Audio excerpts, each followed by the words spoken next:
Hey, what's going on, boys and girls? Good evening and welcome to tonight's edition of Cage Side with Christopher James. I'm Christopher James, and you know you want to be me, man, because I'm just a cool motherfucker. No, seriously, though, man, good evening and welcome to the show, man. We are live tonight, and we are going to have us a good time. So we're going to do some stuff here. I got my first guest coming on in just a minute. He had to go get his headphones. But while we're doing that, this gives me an opportunity to you know, do some stuff here. I got to move a few things around and set up the post so I can, share it everywhere. So that's what I'm doing right now. How you guys doing today? Great to see you. Oh, I did that wrong. So if I'm not looking at the camera, it's because I'm looking at my phone. Why does this happen every time? Oh man.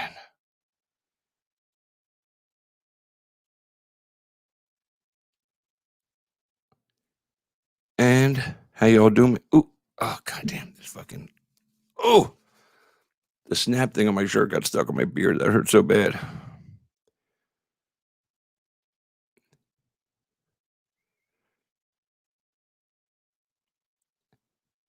Hope you guys are all ready for a good show. We got 4 great guests for you guys tonight. I don't know why this happens every time.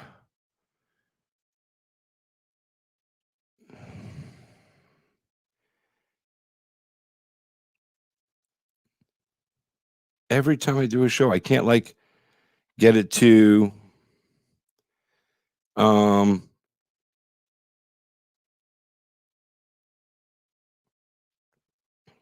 tag myself in my own post. It's very, very disheartening and very, very upsetting, but it is what it is. So that's what we do. And we are now set to do this here. So now, let me just freshen that there. Boom. And I'm going to share this out to some of my groups, man. Good evening once again. Welcome, everybody. Good to see you. We've got a great show tonight. We're going to start out in just a couple minutes with my first guest will be Impa Kasanganay, Chilobo, if you will. That's his nickname. He's going to be joining us talking about his upcoming bout on the Contender Series. We're also going to talk with, God damn that thing. I got to keep that off there, off my beard. Thing hurts, man. Get stuck up in the beard. But we're also going to talk with Jim, the Bare Knuckle Beast Alers. He is the 155-pound champion in waiting, is how I refer to him. He believes he is the champ, even though he's not technically the champ. Luis Palomino is the champ, and that's all right, So he's but these guys used to train together, and they now are not training together, and they're getting ready to do a fight. Before they were supposed to fight, but they didn't fight, and there's a whole story behind it. So we're going to get that set up to them as well. But now there's some bad blood, and that's never fun. So we're going to address all that tonight right here on Cage Side with Christopher James. And, that's what we do here. I mean, we talk to people. Impa Kasanganay should be back here in just a second. He was just here a minute ago, but he had to get his headphones on, so we had to get that first because you can't come in without your headphones because it doesn't work. The audio integrity goes really crappy, and we don't want that to happen. Thanks, Forrest, man. I can't wait, too. I know a lot of people are probably going to tune and watch the Contender Series, and I'll be watching it after I do my show. But, I wanted to do the show, man. I wanted to have some fun with you guys and, do a little stuff and have a little, party and talk to some fighters. We also have, so like I said, Impa Kasanganay. Then we're going to talk with Jim, the Bare Knuckle Beast Alers, followed by a man I talked to a little bit this afternoon, Josh Parisian. He's a heavyweight making a trip to the Contender Series for the second time. And he's also been on The Ultimate Fighter. He's a cool dude and heavyweight stature as a fighter, heavyweight stature as a human being and personality. Fun stuff for days. He will be singing for us tonight, by the way. So I know that makes Forrest Daniels happy. And, that's what we're doing, man. So let me just share this out to a couple more groups while I'm waiting for my dude to show back up. Hopefully he'll get here shortly. And then we'll get the party rolling on. Big event this weekend, Saturday. We got the UFC going on. Excited for that. And we'll try to go over that card if we can, if we have time. And if we don't, well, you guys know where it is. So you guys can go find the card and have some fun with that as well. But so I've shared that to like 8 groups right now. Sure, Forrest, I've already shared to the Freaks, so you don't have to, and I've already shared to Fight Forum, so you don't have to. What's up there, Jim or Vince Anderson? Yeah, Jim Allers is the man. Luis Palomino is the man, though, too, man. You can't take away what that guy has done, and he's a legit athlete, legit fighter. So I'm excited to see how these guys, tune up and turn out, man. It's going to be a really interesting fight when they get there. But Allers does have a message tonight for his former training partner, I guess, if you will. And that's okay. We got all the kinds of good stuff. So it's going to be fun stuff. Let me message Impa because he was literally just here right before we started. And then I told him to go get his headphones. We are live, by the way, buddy. So, all right. So we got all that administrative stuff out of the way. So I hope you guys. Greg, thank you so much, buddy. I appreciate that. I appreciate the guys that support the show and come out here all the time. I've got some stuff in the works right now. And as soon as I get all that done up there, where's my damn mouse? Oh, there it is. We're going to drop some information, some news on you. But right now, joining us on the broadcast, he's been on before. He's got he does the best Louis Armstrong impersonation I've ever heard in my life. I hear bells, but I can't sing it like him. But he's here with us right now, Impa Kasanganay. Oh, man. There we go. It literally just connected. I was trying to get it connect forever. It's funny. The first time I met you, man, it took me forever to figure out how to say your freaking name. It was like, I got the Impa part. That was easy. And then you were like Chilobo and you were spelling it weird. And then Kasanganay. And I was like Kasanganay. And even the commentators, TJ DeSantis and Cole Miller were like, we're going to fuck this up. And I'm like, oh my God. Now it's like ingrained in my brain. Impa Chilobo Kasanganay joining us tonight on the show live from North Carolina. Yes, sir. Where he trains at Gym O with guys like Scott Holtzman, who's got a big fight coming up against Beneil Dariush. And Dariush was like looking for a top 10 fighter. Scott's not even in the rankings yet, but I read a little article today about Dariush saying that, even though Scott is not ranked because all the ranked guys were busy, that he is not taking Scott seriously and he considers Scott a stud. I've known Scott a long time. He was one of our XFC lightweight champions back in the day. And he's just made this constant grind. But enough about Scott and hot sauce because, oh, by the way, didn't I see a video of you and Scott Hot Sauce Holtzman eating hot shit at the fucking gym or something? Tell me about that. Oh, man. He the show Hot Ones? You heard that show? Yeah, I know what it is. I don't fuck with that because I don't eat that hot food. Man, I love spicy food. Now, the first one was okay. The second one was fine. And then, they asked Hot Sauce to be on the show, obviously, because, his fight name, and it went together. Man, that third one, it got me so good. I coughed, and it got stuck in my throat. It was, oh, man. I'll tell you, I was hurting. Other than coughing, and he started laughing, spit half my food out. It was so funny. We had such a good time there. Yeah, man, I saw you. You looked like you were going to cry, dude. I'm just being honest there, man. You looked like you were in bad shape right there eating that shit, man.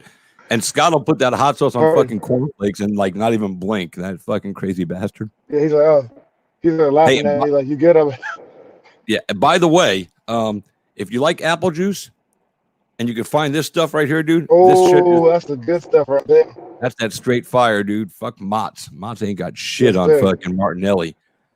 All right, so as you can see in my background, a familiar sight to you. It's the Apex in Las Vegas, home of the Contender Series, and now home of the UFC overall. Let's go. So, man, now I'm excited. So last year, for you guys, let me get you caught up. Last year and 2019, 2018, Impa Kasanganay was on a run. He was taking guys out. He came fought with us at Island Fights in Pensacola on short notice. Came in, just whooped some ass. Came in again, whooped some ass. His coach even took a fight on short notice, like the day of the fight, like on the weigh-in day, he took a fight. I mean, that's how these guys are up there at that Gym O camp. They are motivated and ready to fight at the drop of a hat. But Impa gained some national attention last year. He did the Contender Series. He had a solid win. But Dana White and Maynard and Shelby, I guess, didn't feel that it was enough to give you a contract. I disagree, and that's because I love you, man, and I think you should have gotten a contract last year. But in all seriousness, Well, you too, my um, man. in all seriousness, I understand. I think why. I mean, you're still young in your career, and you're a natural athlete, so we all know that. But I think they want to see you just get a little more work in, a little more seasoning, because when they bring you up, I believe that it's in your best interest for them to make sure they get the best Impa, so you don't get in there, lose 2 fights or something, and then you wash out and you never get back. The hardest. It's hard to get there, but it's harder to get back if you leave there. And you can see that by guys that have left. I know you watch the sport, so you've seen guys that you feel are talented, and then they get booted for whatever reason, and they never make it back. The ones that make it back are like Chase Sherman just made it back, and he put in work. He got 3 huge knockouts, got his way back, first win back at he came back to the Octagon in May in Jacksonville, and he got a win. So I think some guys, and you're a smart man. So I think you understood what they were saying to you, and you didn't take it personal. I've seen some guys walk out of there and go, like, you ever watch American Idol, and the people that don't get on the show, those fucking judges don't know what the fuck they're talking about. Fuck you, this one, and fuck you, that one. I'm the best singer ever. No, you suck, dude. I mean, that's the bottom line. You suck. That's why you didn't get moved on. This is a little different, but that same mentality, I've seen guys come out of the Contender Series and they get pissed off at Dana or, Sean Shelby or Mick Maynard, and it's not their fault. They're trying to make sure that whoever they bring in is ready to go, and I feel like they felt you were this close. Now they brought you back because I think they believe you're there, and now you just have to go out there and get that big win. So first, let's because I've been babbling for a minute. First, tell everybody what you've been doing since your last Contender Series fight last year to get yourself ready to return to the Octagon. That's so nice. I'm returning to the Octagon. Returning to the Octagon this year. How's that sound? What have you been doing, and how does that sound to you? How does that make you feel that you're going back? Man, I've been training nonstop. Seriously, since the day I got back, I haven't taken a break. Helping my teammates, serving them. John Salter had a fight, Bellator. Scott had, well, now it's 2 fights with Scott for 2 fight camps. Helping him get ready. Joe Selecki had his UFC debut. A couple of other teammates had fights as well, so I've been in the gym training with them, helping them get ready. Chris Honeycutt, and working on my skills, man, refining myself. I think, really, it's a blessing in disguise because it gave me some time to think and, push for what I wanted and what we're gonna get on next Tuesday. I was gonna fight a few times, fights fell through, but we got right back in the gym. No stopping. Spending time with my family, really thinking about what I love, and it taught me that I really love fighting. That time away from being in a ring or cage or octagon, it is good for me to say, okay, I know I really, really love fighting because we never stopped training. We never stopped moving forward. We never stopped traveling. We never stopped refining ourselves. And now I'm really, really excited to get after it and get to work and from the UFC and start fighting right away. I'm going to get 3 or 4 fights in the UFC before the end of the year. Before the end of the year, that's a lofty goal to get 3 or 4 fights in the UFC before the end of the year. That's what you just said, right? Hold on a second. Can't hear you. Can you hear me? Check. Hello? Can you hear me? I can hear you. Oh, I don't hear you. Take out your headphones. Take off my headphones? Yeah.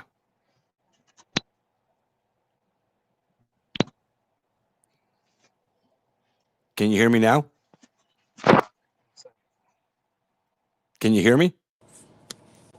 My man, can you hear me now? I can hear you. Can you hear me?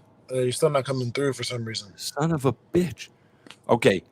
Click out and then click back in. Exit and come back? Once in a while, we had a problem before when he was doing his test video with me about 5 minutes before we went live. He was having an issue with his headphones. We'll bring him right back in. Yep, that's what we're doing, man. We're booting him and then have him come back in. I don't want to call it booting him, Matt. I'm just asking him to leave and come back in. Booting him is such a nasty term. So let's see if we get him back in now. Can you hear me now? Can hear you now. All right. So cool. So we'll just roll like that. So did you say, and correct me if I'm wrong, you said you wanted to get 3 or 4 fights in the octagon before the end of the year? Yes, sir. Yeah, I'll have 3 or 4, 5 if possible. I feel like the fight the next week after the Contender Series fight, or that same weekend if there are fights. I'm not too sure. I need to check the schedule, and then fight again on a Wednesday before the end of August. Fight September, October, November, December. I'll do that. Then, well, I know they have fights in Abu Dhabi, so they can fight at the beginning of an Abu Dhabi series, like how they have what Abu Dhabi. Like you fly out there, you have to quarantine anyway, so I might as well fight at the beginning, the first fight, and then wait for another middleweight, light heavyweight, whoever wants to fight, and then fight if I come back to the stateside, November, December in Vegas or whatever the plan is. But I'm ready to fight, ready to go, and enjoy New Year's, get right back to it. That's a lot of fights, man. And you're getting ahead of yourself. Let's get the win in your Contender Series fight, and then we'll get those other fights booked for you. But we got to get this one out of the way first. Got to. Yes, for sure.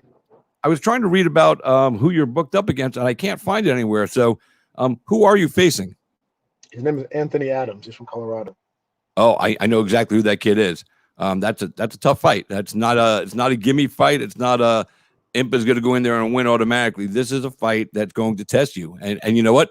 That's what you need, because you need that tough fight to go out there and get the win to show them. Because that's what they want to see. They want to see you in a tough fight.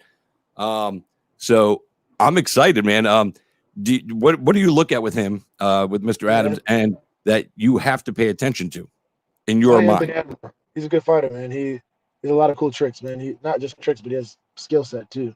If I sometimes say fighter has tricks, that's the only thing they have, and that's not what I'm saying. I'm saying he's very crafty. I like his spinning elbow game. I like his Muay Thai game. I like his style. His rear leg kick is awesome. He has a nice teep. He has a good rear hand. He's really crafty with his lead hand. He sees, he moves well. I like the way he fights, so that's why I'm excited about this fight. Yeah, and when you got the call to come back to the Contender Series, I know your goal was to get to the UFC last year when you were on there, but then your management called you and said, "Hey, man, we want to bring you back this season." How excited were you when you got the call saying, "Hey, here's your second shot"? Oh, super excited, man. I've been training, then quarantine, and the LFA fight got canceled, so it was like, all right, let's see what's going to happen next. And then Lou called. He called about some possible short notice fights in the UFC. Doesn't go through, so I was like, okay. So you're like, you're waiting, but you're close to something. You're close. And then they called and they said Anthony Adams. I'm like, all right, let's go. Ready to get this fight going and ready to take over and ready to step in the cage, ready to step in the octagon. And then we had a first date was September 1st, and I got moved to August 11th. So I was even more excited about that when I got that call, because I was like, man, thank God, let's fight. You ready? So, been more excited. The guys in the first round helped get us, get the fight earlier and help get the fight. So I really, really appreciate it. Yeah, and you said you've been in the gym constantly since your last fight at the Contender Series. So when those of us that have watched you fight, besides the Contender Series and seen some of your other fights, up close and personal, should we expect something different from you than the basic skill? I mean, we saw you have the basic skill set. You know what you're doing. Like I said, you're a natural athlete. You played football, so you have to be athletic to play football. And you definitely have to be an athlete to be a fighter. You can't just be a big power puncher. Maybe in the heavyweight division, you can get away with being less athletic. But in every other division, you have to be an athlete. You have to have the cardio. You have to have the dedication, the determination. And you have to constantly evolve your skill set. Even after you get there, you still have to do that, and that's the whole thing. So, and I know you, like you're a gym rat. You're that guy that's in there, the gym opened up. Impa's in there before the boss even opened the door. Impa came in the window, and got in there, and he's already training, cleaning the mats off because he got it all sweaty without anybody there. So now, with all the work you've been doing, and again, you have a great group of guys, with John Salter and Ricky Rainey and Scott Holtzman and Brian Barberena and all these guys that you work with that are there. I've been to the UFC or they're in Bellator, and you get to pick their brains and use their skills. So should we expect to see almost a completely different version of you than what we've seen in the past? I think you're going to see a much better version of myself, pulling it all out. I feel like you're refining yourself.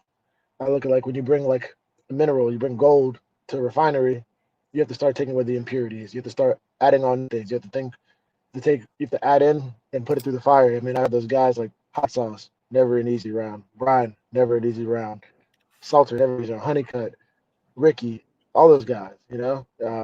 Chase Gamble. Anybody who's around that I have is an excellent fighter, great martial artist. So for me, it's like Joe Selecki. Every single person to go with is always, always a challenge. And for me, it's where I go back home.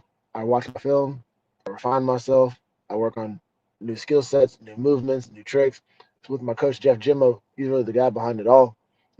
Going home, going to his house, training with him, working on mitts, working on new ways to attack, new angles to open, refining those skills, studying boxers, studying fighters, studying everything. So it's been a year of refinement. So I believe it'll be a better version of myself, which you'll definitely see. But you also see something that you have never seen before. So I'm really excited. Ooh, I'm scared. I'm going to be honest with you. I'm scared. Not for myself, but for the guys that you're facing. Because, like I said, I've seen you up close and personal at Island Fights, and it's funny. You're so unassuming. You're such a chill, nice guy. You're very spiritual and religious. You have your beliefs, and you carry yourself that way. You carry yourself calm, cool. You're not one of those guys out in me going, I'm gonna fuck this guy up. I'm gonna beat that guy's ass. I'm gonna fucking do that. Raw dogs, this, that shit. All these guys that get all this craziness.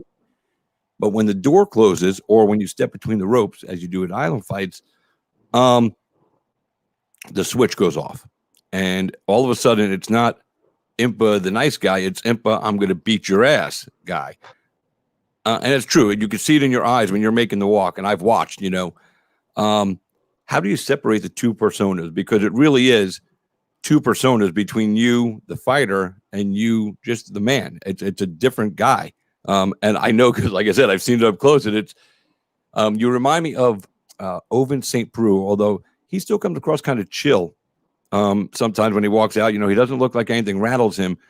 But the first time I met him at an XFC show, before he ever made it to the show, to the UFC, and before that with the Elite, he came to a fighter meeting wearing some glasses and walking in with his team. And I had never met him. I'd never seen a picture. And they're walking in, and I'm looking at the crew, and I'm going, all right, that guy right there, that's the fighter. It's got to be the fighter. It wasn't, the guy I was looking at wasn't Owens. It was one of his teammates, and I was like, Owens looked like he was their accountant or their manager. And even in his interviews, all soft-spoken and everything. And then he walked out there in the University of Tennessee at the Thompson Bowling Arena, which is where he played football. Yeah. And all of a sudden, he just turned up. And it was like the scariest thing. And it was one of the first times I actually seen the difference between a fighter, the person, and a fighter, the fighter. And it freaked me out a little bit. I'm just going to be honest. I was like, oh my God, I didn't realize that these guys, because I was still young in covering some of this and ring announcing. And all of a sudden I saw it, and I realized that there's more to these athletes. And this is what made me fall in love with you guys and start talking to you guys, because I started to see things, and that was an eye opener for me. And when I first met you, it was kind of the same feeling. I was like, oh, here comes this guy. Now, I knew who you were because I'd already seen pictures, because Dean put up pictures of who was fighting and everything. So I knew who you were, but, you don't know what you're going to get. I don't know if you were going to come in all, full of yourself and bravado, or if you're coming in chill, or if you're coming in, halfway in the middle. And you were so chill and just relaxed and calm. And with your record now at 6-0, you came to us before that. So you came in such a professional manner, like a seasoned veteran, like you had already had 25 fights, and you've only got 6. So how do you do that? How do you separate that to when you walk into the ring or the cage? Man, so I really appreciate that. Thank you. I've had guys at the gym teach me how to do it. Like my first fight with Island Fights, I came with Brian Barberina, and it was my second fight actually as a pro. And so, still young in it. But these guys, like watching how they operate, the way they, more so not how they operate at fights, but more how they operate outside of it. Because you look at guys like Brian and Scott, they're very nice, but I really want to be the wrong, I wouldn't want to see them outside of the cage angry.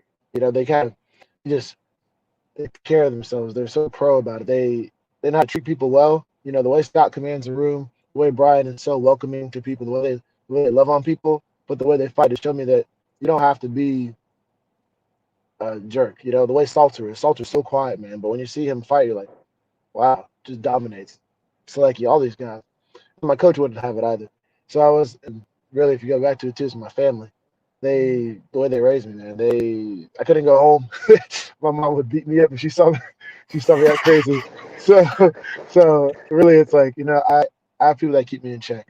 And when I get in the cage, I'm there to do work. I'm there to go to business. It doesn't have anything to do with me talking, being loud, or being this crazy guy. It has everything to do with what God's called me to do. And that's how I want to operate in there. I mean, like all the people in the Bible, man, you read about in King David, Joshua, Abishai, all these guys, they know what they're there to do.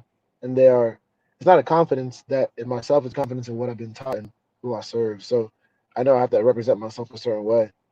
So when I go out between the cages, usually I'm singing my walkout song, and that gets me going. And it's actually that moment when you get your hands wrapped. I don't know like. It's like I love doing the mitt work. I love getting after it. I love the fight day shakeout. I love talking, working with my teammates, having fun. Usually I'm dancing in the back, singing something, playing, juggling or something. But when I get my hands wrapped, I'm like, okay, it's time to go. It's time to have some fun. It's time to get after it. And for me, man, I like that feeling of somebody like an Anthony Adams or Kalen Hill last year, the fight before that, DeVorius Tips, so guys who are good fighters, guys who want to come fight. And I like that feeling like, oh, you want to get me today. I like that. Like it's something I'm inviting. It's a fun feeling. I don't know if it's crazy or not, but maybe it is. But man, I love it. So for me, it's like the switch really never goes off. Like even like if somebody says, hey, I'll play fight you, I'm like, do the fight. It's how my body operates, my brain operates. So it's like usually, you see me, we met. I'm never gonna. I don't want to disrespect anybody. It's not how I've been raised. Like I respect Anthony Adams, and I appreciate him taking the fight even earlier. I'm over there. I know my job. I'm going there to claim victory, step in the UFC, and then continue fighting. But what does talking junk accomplish? It just shows an insecurity. And I have an insecurity to me. It would be insulting to my coach. Like he's the one who's taught me everything, and he's very, very calm and demeanor now. He's not the kind of guy you want to get started. But again, he's a great guy. And I've seen these guys do it. I've seen the way they operate. And I've noticed too, when I'm more calm, like especially in a fight I really, really, really like, is Calvin Kattar. And if you watch Calvin Kattar fight, he's very chill. He's very but when he loves to fight, man, he loves to get after. He goes hard and he does his job. He goes in and out. He and his team do really well. So I love that. And like those are the people I like to watch. I think about like any high level operative. They know they're high level. They know they're high speed, but they don't need to bark about it. They don't need to talk about it. They go there, do their job, get out, because they know there are many more battles to come. And if you get too hyped about one, I feel like you don't understand that you can get better. And like we talked about earlier, it's like you have to keep refining yourself. You have to keep training. And like the guys in my gym, they'll keep me in check, So they'll get after me, whoop on me. So it's like I don't have any time to put my gym's name out there in a bad way. This is my tribe, this is my family, and we're getting that. I'm there to do work. I'm there to do my job. I know I'm there. Put those 4 ounces on and get to throw in the hand, get to wrestling, get to whatever it is, get to fighting, and I love it. So it's like I feel like if you love something too, like you love your wife, I love my family. I'm not coming into the house all angry all the time. I look at it the same way. I love to fight. I love what God's called me to do. So I'm gonna do it out of love. I'm gonna do it in a fun way. I'm gonna do it because I enjoy it. Yes, I'm focused. Yes, I'm in there, and it seems intense, but for me, it's like it's the most peaceful place, the best place to be. Yeah, man. That's so well said by you. And like again, it just you have this level of professionalism of like a 20 fight veteran that's been there, done this, got all the t-shirts and all that shit. So and that's cool, but because you have such a chill personality, and you watch the sport, so do you have to do something else besides be a fighter? In other words, to brand yourself, to make yourself memorable, because Anderson Silva didn't really speak English. Well, actually, that's not true. Anderson Silva learned how to speak English really quickly after Chris Weidman knocked him out the first time. It was the first time he ever did a post-fight interview in English. I thought that was funny. Chris knocked the English into him, made me laugh. But obviously, you speak English. But Anderson really, he had a little bravado inside the octagon, and his fights did all the talking for him because he didn't translate to the English language. Jose Aldo had to let his fights do the talking for him because he doesn't really speak English. You speak perfect English. You live in the United States of America, and in the United States of America, we believe in reality shows and stupidity on TV. It's sad, but it's true. And looking at the UFC in its form today, the guys that are getting the money, the guys that are getting the paydays, the guys that are getting the recognition and the fights seem to be vocal. They seem to be, the ones that get title shots and all the opportunities, they seem to be vocal. They have something about them. Obviously Conor McGregor is out there doing that. Sean O'Malley, who's, featherweight, he's making big noise because he's got, an attitude. Cody Garbrandt, got title shots that he shouldn't have gotten, in my opinion. Even though he won the belt, he still shouldn't have been there. So it's kind of a contradiction to say he shouldn't have been there, but he went out there and got the belt, but then he got knocked out twice real quick by TJ Dillashaw. So with that being said, do you have a gimmick or something that is going to attract the fans besides your fighting that we're going to see? Because I think there's got to be an element of that out there for fighters to get successful today, above and beyond their fighting ability. Because, unless you're going out there and knocking guys out in 30 seconds in every fight, and doing it a different way each time, you have to brand yourself. You have to build the brand. You're your own business. So what's the marketing deck look like for Impa Kasanganay? Just being myself. I think that I know it's probably been, if I was a trash talker and a wild one, maybe my name would be circulating differently. But I wouldn't want to look 20 years down the road at an interview and trash talking somebody, and my kid looks at me and is like, "Oh, that's how my dad was." Because to them, I won't be the fighter. To them, I'll be dad first, then the fighter. That to me is more important. So for me, the way I want to brand myself and going to continue is the way I fight for sure. Like I look at those great guys like Anderson Silva and Jose Aldo. They didn't speak English in the first language for sure. So I guess that the way they fought and the way they were, their charisma in the cage was beautiful. The way Jose Aldo dominated for a long time. Now, maybe if they spoke English, maybe they could have marketed them differently. But for me, it's going to be the way I fight and the way I treat people. I want to be able to treat the staff the same way I would speak to Dana White. Which like I would when the day Dana White and I have meetings, we're sitting in the same room laughing about the first contender series and celebrating the second contender series and then the title defense and the next weight class, all that. I'm gonna look at it in a way. Like I want to treat people that they feel welcomed, and I feel like that's what's happened in my career. Like I've had a lot of people who maybe because I didn't start training I didn't have any skill set really. It was more like I love to fight, I love to get in there and bang, and gain the respect of my peers. And for me, it's the way I can gain respect of fans will be the same way. The way I speak to fans, the way I take time, never say no to an interview, never say no to the people that really build this great lifestyle more than a sport. Like guys like you who believed in me when I was in my second fight. You didn't know me, you didn't have to speak to me, but you chose to take time and really, really welcome me down at Island Fights with Gene Tool and everybody on the staff. And I think those are the little things that people, they may not see. And that's how I want to be. I want to be that guy that dominates fights ruthlessly. The best thing about being an 85er is there's no easy fight at 85. So when I do my job, then my name gets going, right? I appreciate my opponents because, Kalen Hill brought it. So that helped me elevate. Anthony Adams, I know he's going to bring it. So when I claim this victory, it's going to help me move forward too. And then, it's the way I speak, man. After the last fight, man, a lot of people from Congo, all over the world, UK, Australia, have been reaching out, messaging me, and I really, really appreciate all those international support, fans, and having me on interviews. And it's, I'd like to do more things in my community. I really like the way Dustin Poirier carries himself. He'll let people know how he feels. And I'm not the kind of person to shy away from letting somebody know how I feel. But I'm always do it respectfully, because it's more a representation of my family and my tribe at Jimmo. But I'm going to keep branding myself, man. It's been treating everybody as a first-class citizen, treating everybody the way they need to be treated. And, we'll see that brand grow. We'll see it because I know there'll be exciting finishes to come. There'll be dominant performances, man. Like, look at all these guys at 85. I'll get a fight soon. You have Brunson's. You have Shabazi, though he lost. You have Tavares. You have Adesanya. You have Costa. Those guys, let me fight them today. Let me fight them tomorrow. I don't care. I'm ready to go. I'll fight. And then when my name is there, they'll see it now. I may not be the kind of guy who's going to be out there trash talking, telling somebody to shut the F up on TV, but it's going to definitely be me when I step in that cage, it all quiet down. Sometimes your opponents do it for you. I like the way Robbie Lawler was. Very quiet, but when he fought, people were like, oh my gosh. Yeah. I remember last year on the Contender Series, I kind of learned that lesson. It was like, Kalen was all in my face, shaking his head. And I was like, all right, you'll see. And then your name grows. Didn't fight since last year, right? Last August, the UFC calls us back. They keep calling us back about possible short notices. And now I'm on the Contender Series, and I get this opportunity next Tuesday to change my life and the lives of those around me. To me, it's like the validation I seek is from those who know me best.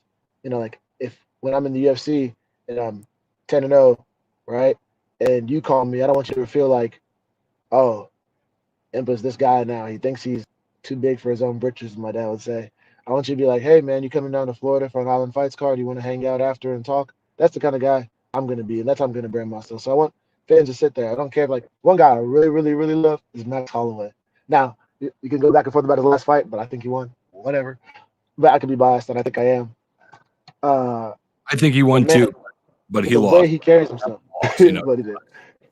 But the way he carries himself, Oh, yeah. like he's fun. He respects people. He has fun. He has his son dancing, and that's what I like. He's a young fighter. He comes out and he does his thing. He goes with the flow, Hawaiian vibes. But man, he comes to fight, and I love to have fun in there. So exciting moving, creating my own style, creating a blended style, and that's what I want fans to see. And then when it's all said and done, be inducted in the Hall of Fame, and then work with other fighters, help them get ready. That's where my vision is. That's where my heart is, and letting God use me wherever. Being here in Charlotte, North Carolina, there's some people that need help. You've seen the protests. You've seen things going on across the world. Going back home to Congo, having a fight there in Kinshasa, like the Rumble in the Jungle.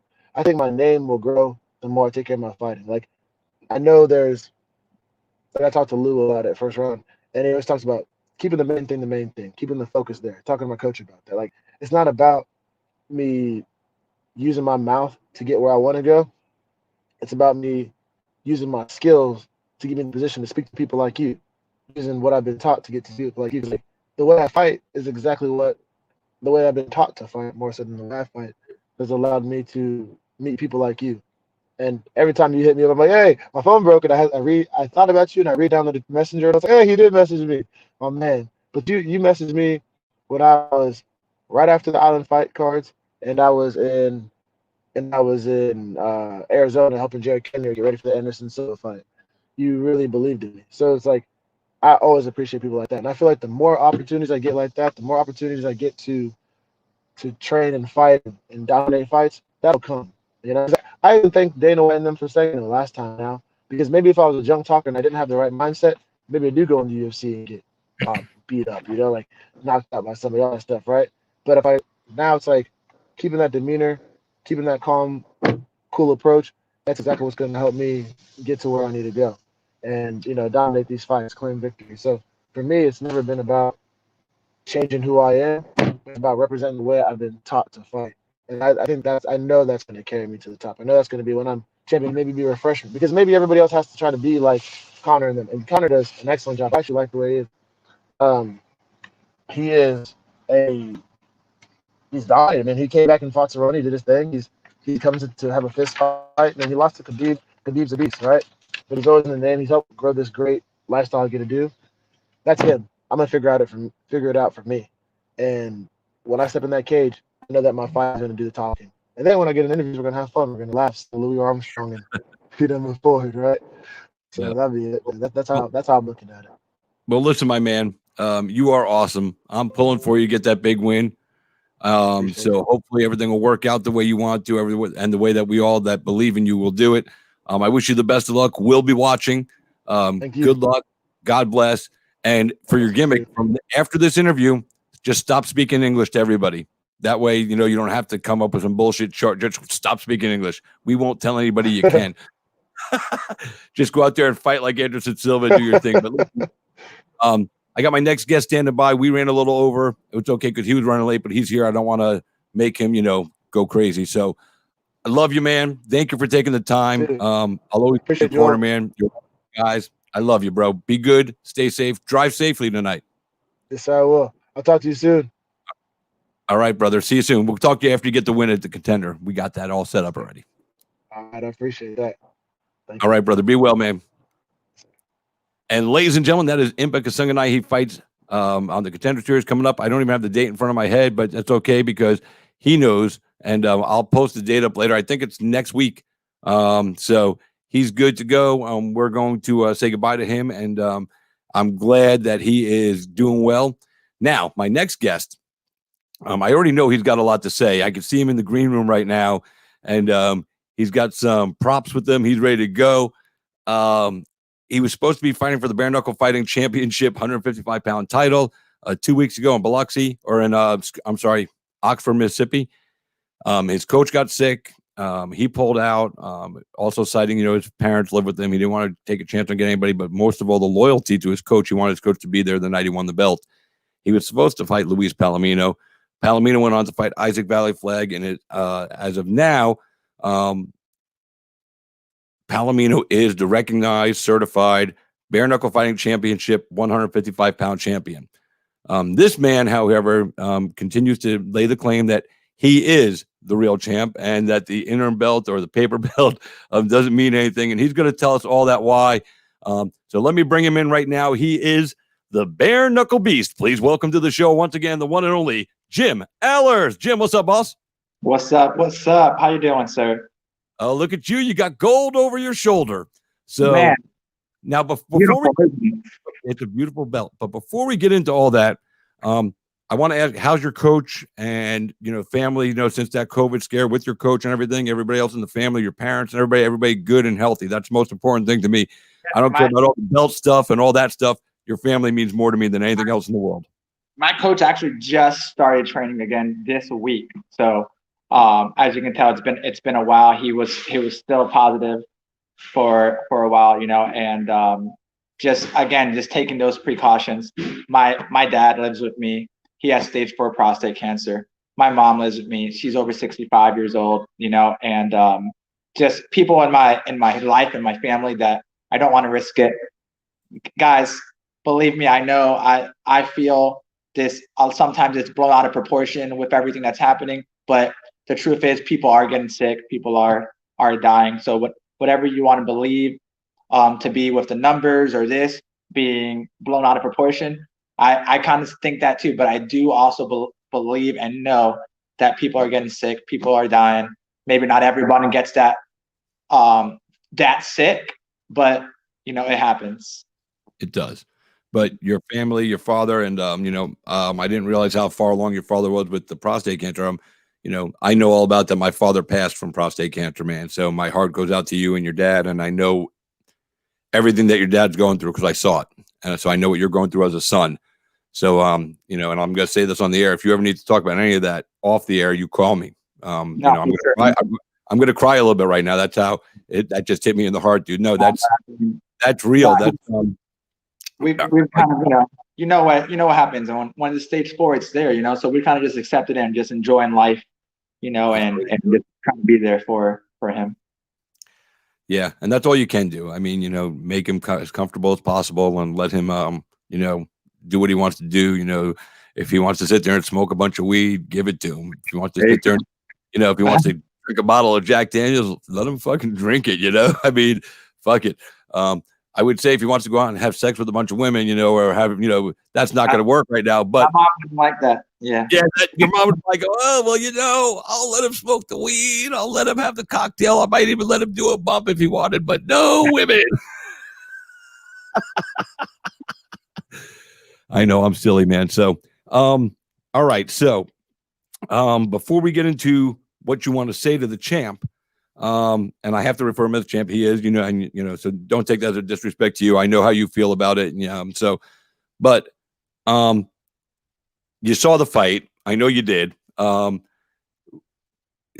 And as much as you feel you're the champ, even though you and him are beefing right now, and I don't know if the friendship will ever be the same as it was prior to you guys even being booked, and then you having to drop out for the health.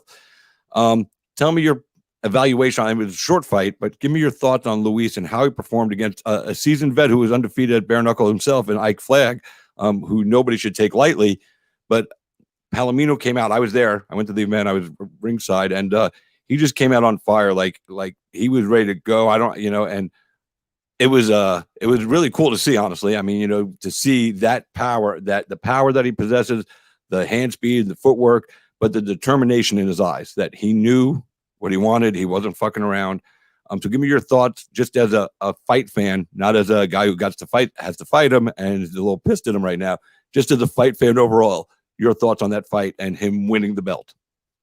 Man, I've always liked Baboon's style. You know, it just came up on my Facebook timeline of me sharing a highlight video of him, you know, saying, man, check out my teammate Baboon, you know, and you know, he looked like Baboon in there. He came in, he pushed the pace, and he caught Valley Flag with a good hook, like right behind the ear, you know, and perfect spot. I don't believe in lucky punches or anything.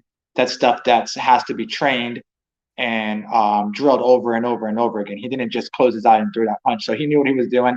And it was a good punch, and he got him, caught him, and ended the fight pretty easily. But honestly, I saw Baboon in there. I saw the same Baboon I've seen for many, many years, the same type of style that I've seen for many years. So yeah, he did his thing, but I mean, I was expecting him to kind of win that fight to begin with, anyways. Yeah. Now after the fight, I don't know. I did a broadcast from the Fighter Hotel, a post-fight show, and I talked to him.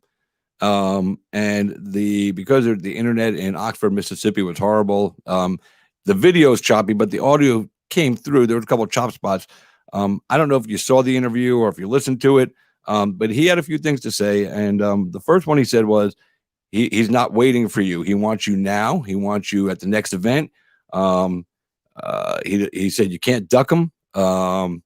He said you're not going to beat him. Of course, you're saying he's not going to beat you. I mean, that part right there when fighters go, he's not going to beat me.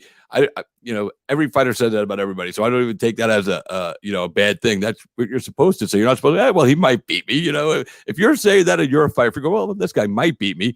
Well, then maybe you shouldn't be fighting, because you should always believe that you're going to win every fight. But there was a little bit of venom in his voice, because you came out after the announcement that you weren't going to be fighting.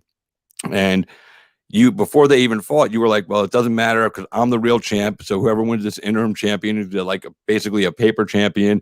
I mean, disrespectful as hell. I mean, I'm just, I've called it like it is, and I could say that to you because it's true. It was meant to be that way. I mean, you weren't saying that respectfully to them. You want to let them know that you felt that no matter who won, they're not the real champ because they haven't put in the work and earned the title shot that you have. I mean, you're the most, you're the highest ranked guy in the division with the best record.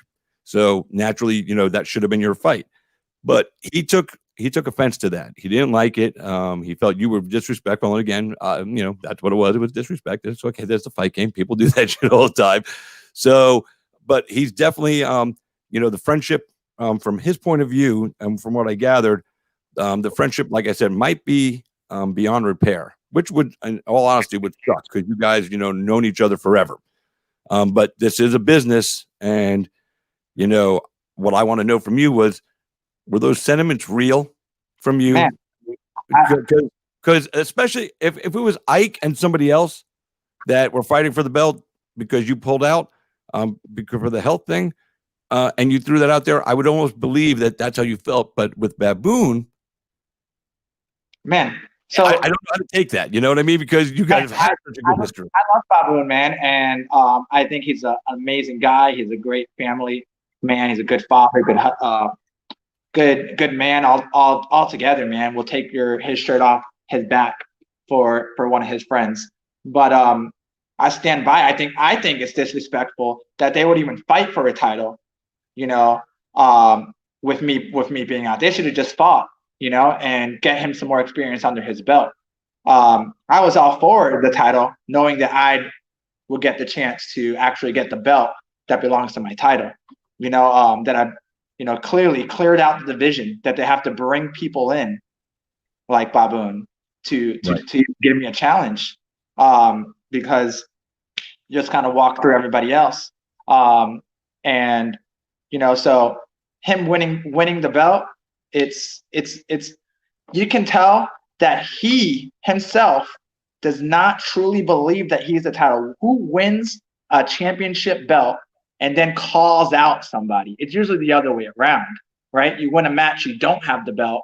Now you're calling out the number one contender or the champion, right? Sure. He knows. He knows. He's like, man, I need to beat this guy to actually cement myself as the champ, as the best in this division. That's the only reason he would call me out, right? What's it matter if I say this, or that? It's in his head. I'm in his head. So it is what it is, man. If he wants to be champ, he can have that little shiny belt, but his belt doesn't mean anything to me, and it doesn't mean anything to a lot of people in bare knuckle. So we'll see. Well, when he came out and said, he also mentioned that he felt that, you're going to try to duck him now. Like, you ducked out of he feels you ducked this fight and used supposedly I ducked out at two different times, which I don't really know of. I kind of put his name in there, for a title. I'm like, why am I fighting all these other people, to get a title? Like, sure, if I'm going to fight him, it'll be an exciting fight. Let's make it happen for the title, and then so they threw it in. If I'm not fighting for the title, then this shouldn't have been a title fight. I don't believe that someone's coming off a 1-0 win, off of a decision win. I don't care what you did in MMA. I know David Feldman just, hey, he did this. If that was the case, I should have bought a title fight a long time ago. I've won multiple international titles as well. I fought in the UFC. I've fought people who fought in the UFC. Why weren't those title fights? Because of my past experiences. This is not MMA. This is not boxing. This is not wrestling. This is not, which I've done everything, and I've done well in everything, but bare knuckles is something totally different. So let's not compare our past experiences. Oh man, you knocked out Masvidal 15 years ago. Congratulations, man. Congratulations. Oh man, you lost to Gaethje twice. Congratulations. Good, awesome fights. But awesome. Hey man, you lost to Gaethje twice. So that's awesome to bring those things up. But I mean, in my case, what have you done in bare knuckle? You have stuff you can bring up. Connor ducked you twice. Hey, you don't see me crying about it. I never bring it up. People bring it up. You don't see me crying. I bring it up every time I talk to you because I always find that funny. I just Connor legitimately ducked you at Cage Warriors, and he did the same thing there. He won 2 belts and then never defended them, went to the UFC, and I get it. He moved to the UFC. I get that. That's the logical move, but then he got there and didn't defend anything. Speaking of Connor, I spoke with one of his teammates, Artem Lobov, after the fight. I said, did you see Palomino versus Flag? He said he saw the finish, and Palomino is very good. His next comment was, Jim won't fight him. I said, you don't think so? He said, he doesn't want to fight. He doesn't want to. Might have to because he pulled out and all, but he probably will make up some other excuse. Man, I remember when Artem got beaten by a guy who took a fight in one day. That guy needs to just sit down and think about what he wants to do in life, That is, when you call a journeyman, that is the definition of a journeyman right there who bare knuckle just kind of took his name and tried to run with it. But smart move. Knight just kind of exposed him and finished him up pretty quick. So, well, in that first fight, that was I felt Knight won as well. So. I don't even care who won that fight. That fight was just awesome, and it really. Fun. I mean, it's fun to watch people punch each other in the face back and forth. It's even better when you punch people in the face that many times and you come out looking pretty still. Yep. It's even better that way. That's how I look all the time, pretty, because I don't get punched in the face. If you can see on the screen, Patrick Danaher, a.k.a. DJ Queasy, our resident DJ for Island Fights, he said he likes the way your belt looks better anyway. It's beautiful, man. Beautiful. He also said to the paper belts, love and prayers to you from Debbie Gamble for you and your family. Florida's #1 MMA fan. She also said, hey, look at the screen. She goes, I want to pick with you in that belt, Jim Alers. Everyone trying to get picks with the champ.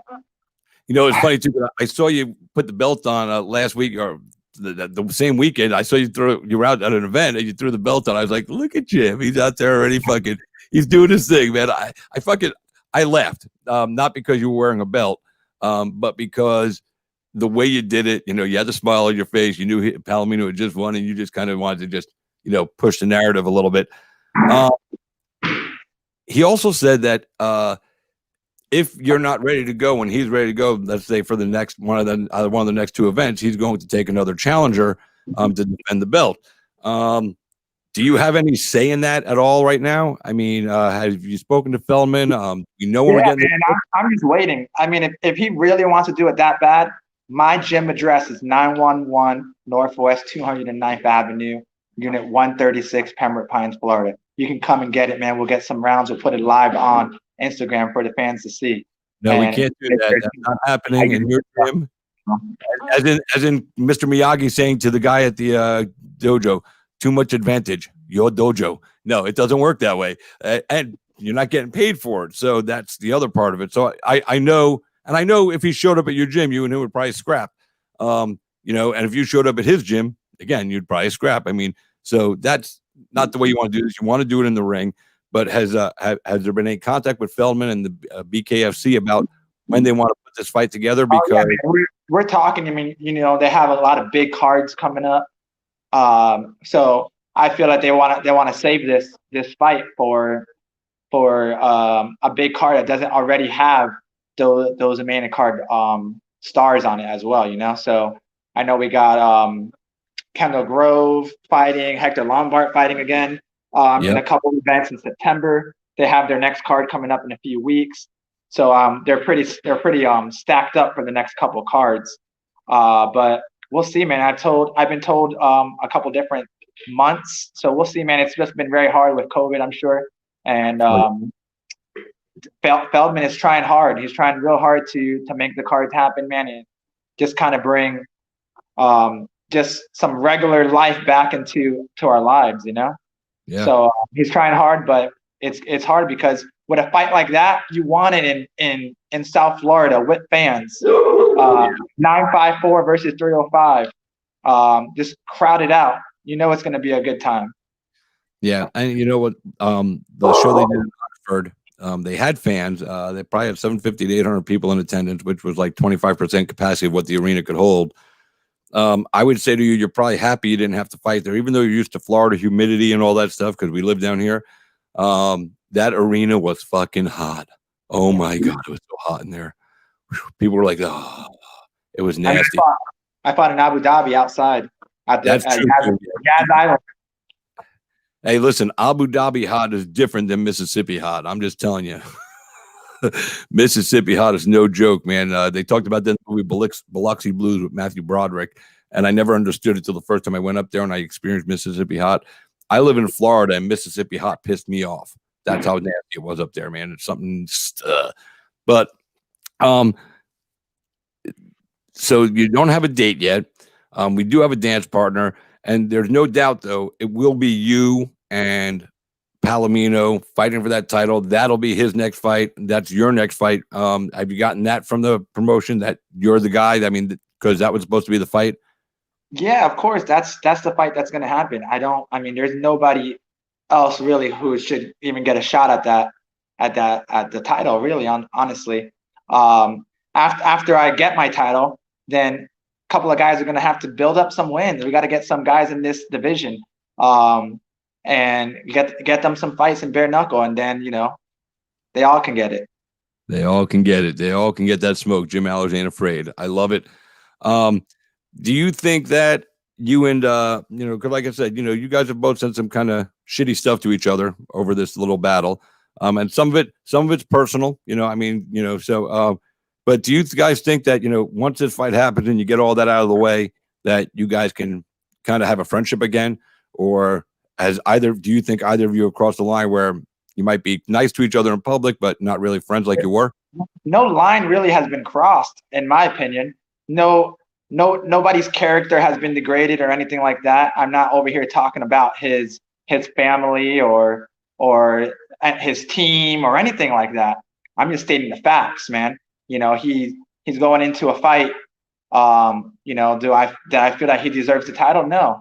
Okay, congratulations, man. You beat Isaac Ballet Flag in a week's notice. In my opinion, honestly, I wouldn't be happy with that, man. I wouldn't feel like I honestly earned that belt because I fought a guy on 1 week's notice. You know, I would have said, man, I'll wait. Let me fight Jim. Jim's the one. Jim's the one who deserves this title. I love Isaac Valafly, awesome guy. I don't think he made weight. I think that was his first time making weight for 155 in that division as well. You know, I think there needs to be a little bit more structure in the division like that. I've never missed weight. I've had 25 professional fights, never missed weight once. Not once. And, you know, and I've already fought 4 times in the division, beating every single person I fought has had a winning record in bare knuckle already. All 4 of them, including their past accomplishments in MMA. Yeah. So there's no doubt, you know. So like I said, I don't think anything was said that should hinder a friendship in any way. This is the fight game. We're talking about fights. We're talking about fights that are gonna happen. We're talking about punches that are gonna be thrown in the ring. Other than that, man, I don't have a problem with him. I don't have a problem. I'll walk by. I'll take a look at his belt. He can look at my belt. And if he has a problem, it is what it is. He's blocked me on social media, and you know he's over there saying whatever he has to say. I have to have people screenshot things that he says and send to me, because I don't know, if you're gonna block somebody, don't talk shit about them behind their back. You know, don't say that. I can't even see what you're saying. Let me have a chance to defend myself in a way. Right. I agree with that 100%. Yeah, if you're gonna talk, you know, and I learned a long time ago being in media, if I'm talking about a fighter or a coach or a manager, unless they're untaggable for me for some reason, I tag them. You know, I have no problem saying what I have to say. You know, if that's my opinion, that's my opinion. It's not going to change just because you're reading my post or you're not reading my post. So, oh man, this is crazy, dude. Like, I can't believe that, you know, it all went down the way it did. I can't believe you didn't get to fight, but I'm excited that this fight will still happen. It's the best fight that BKFC can make, maybe in any division right now. I mean, this is going to be a banger. This is going to be all out war. And I honestly, I've seen you fight. You know, you took a tough fight. You had a tough fight with Caleb Harris. You know, I've seen you in the UFC and I've seen you fight over the years. You can take punishment and dish it out. Palomino could take punishment and dish it out. So a lot of people say this fight's only going to go 1 round because somebody's getting knocked out. I don't think it's going to go 1 round. I think you guys might go 2, possibly 3, because of the toughness you both have. And that's not saying that I think either of you, you know, can knock each other out. I mean, I have no problems even saying that because you both have that power and precision in your punching. But I don't think it's going to happen as quick as a lot of people think. You might think it's going to happen early. I just have a feeling that you guys are going to put on such a fight. It's going to be one of the most memorable fights in any combat sport that we might ever see. That's how much I think this fight is going to just go off. I'd almost be sad if it ended quick, because, you know, I want to see you guys you know what I mean? I just want to see you guys go out there and really fight it out.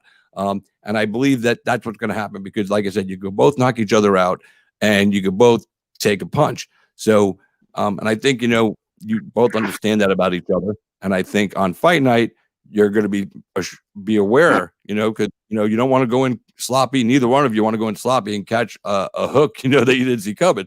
So, like I said, I got the jitters about this, and I told you before when we spoke about this fight when it was originally booked, and when I talked to Luis again, because he's coming on, I think, next week, I'm going to give you the same message I'm giving to him.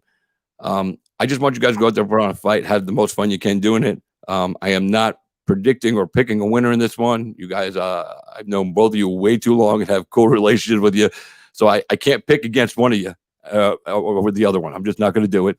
So I just hope whoever wins, and you know, that you both come out healthy on the other side. I love the belt. Are you going to walk to the ring with that belt? You know, if Luis Palomino beats me, I'll give him this belt. If he can honestly get through this match and beat me, I'll put this belt on him. Well, but so you're going to you're walking to the ring with that around your waist. Of course, man. I'm the champ. I'm the champ. I love you so much, dude. And I love Luis too. You guys, like, like I said, I've got history with Luis. He was our champion at XFC, for a few years ago. Wow, so long ago. Seems crazy. And I've known you forever, dude. Like, I just feel like, like I'm excited about this matchup because this is the fight to make because of what both of you guys are going to bring. I'm not excited about this fight because one of my friends is going to take an L that night. And, I'm not supposed to have personal relationships with the media, but sometimes they just happen. And, like I said, I love both of you guys. So it's kind of like, woo, I'm going to be. Everybody takes an L, man. Everyone has to take it, man. It's just not going to be me that night. But, it happens. It happens to everybody. But definitely not going to be me that night. Well, Debbie's in your corner 100%. She says you are the champ. And when Debbie speaks, people listen. Patrick Danner, again, DJ Queedy said, hell yes, he's excited for the fight. They're excited about the fans.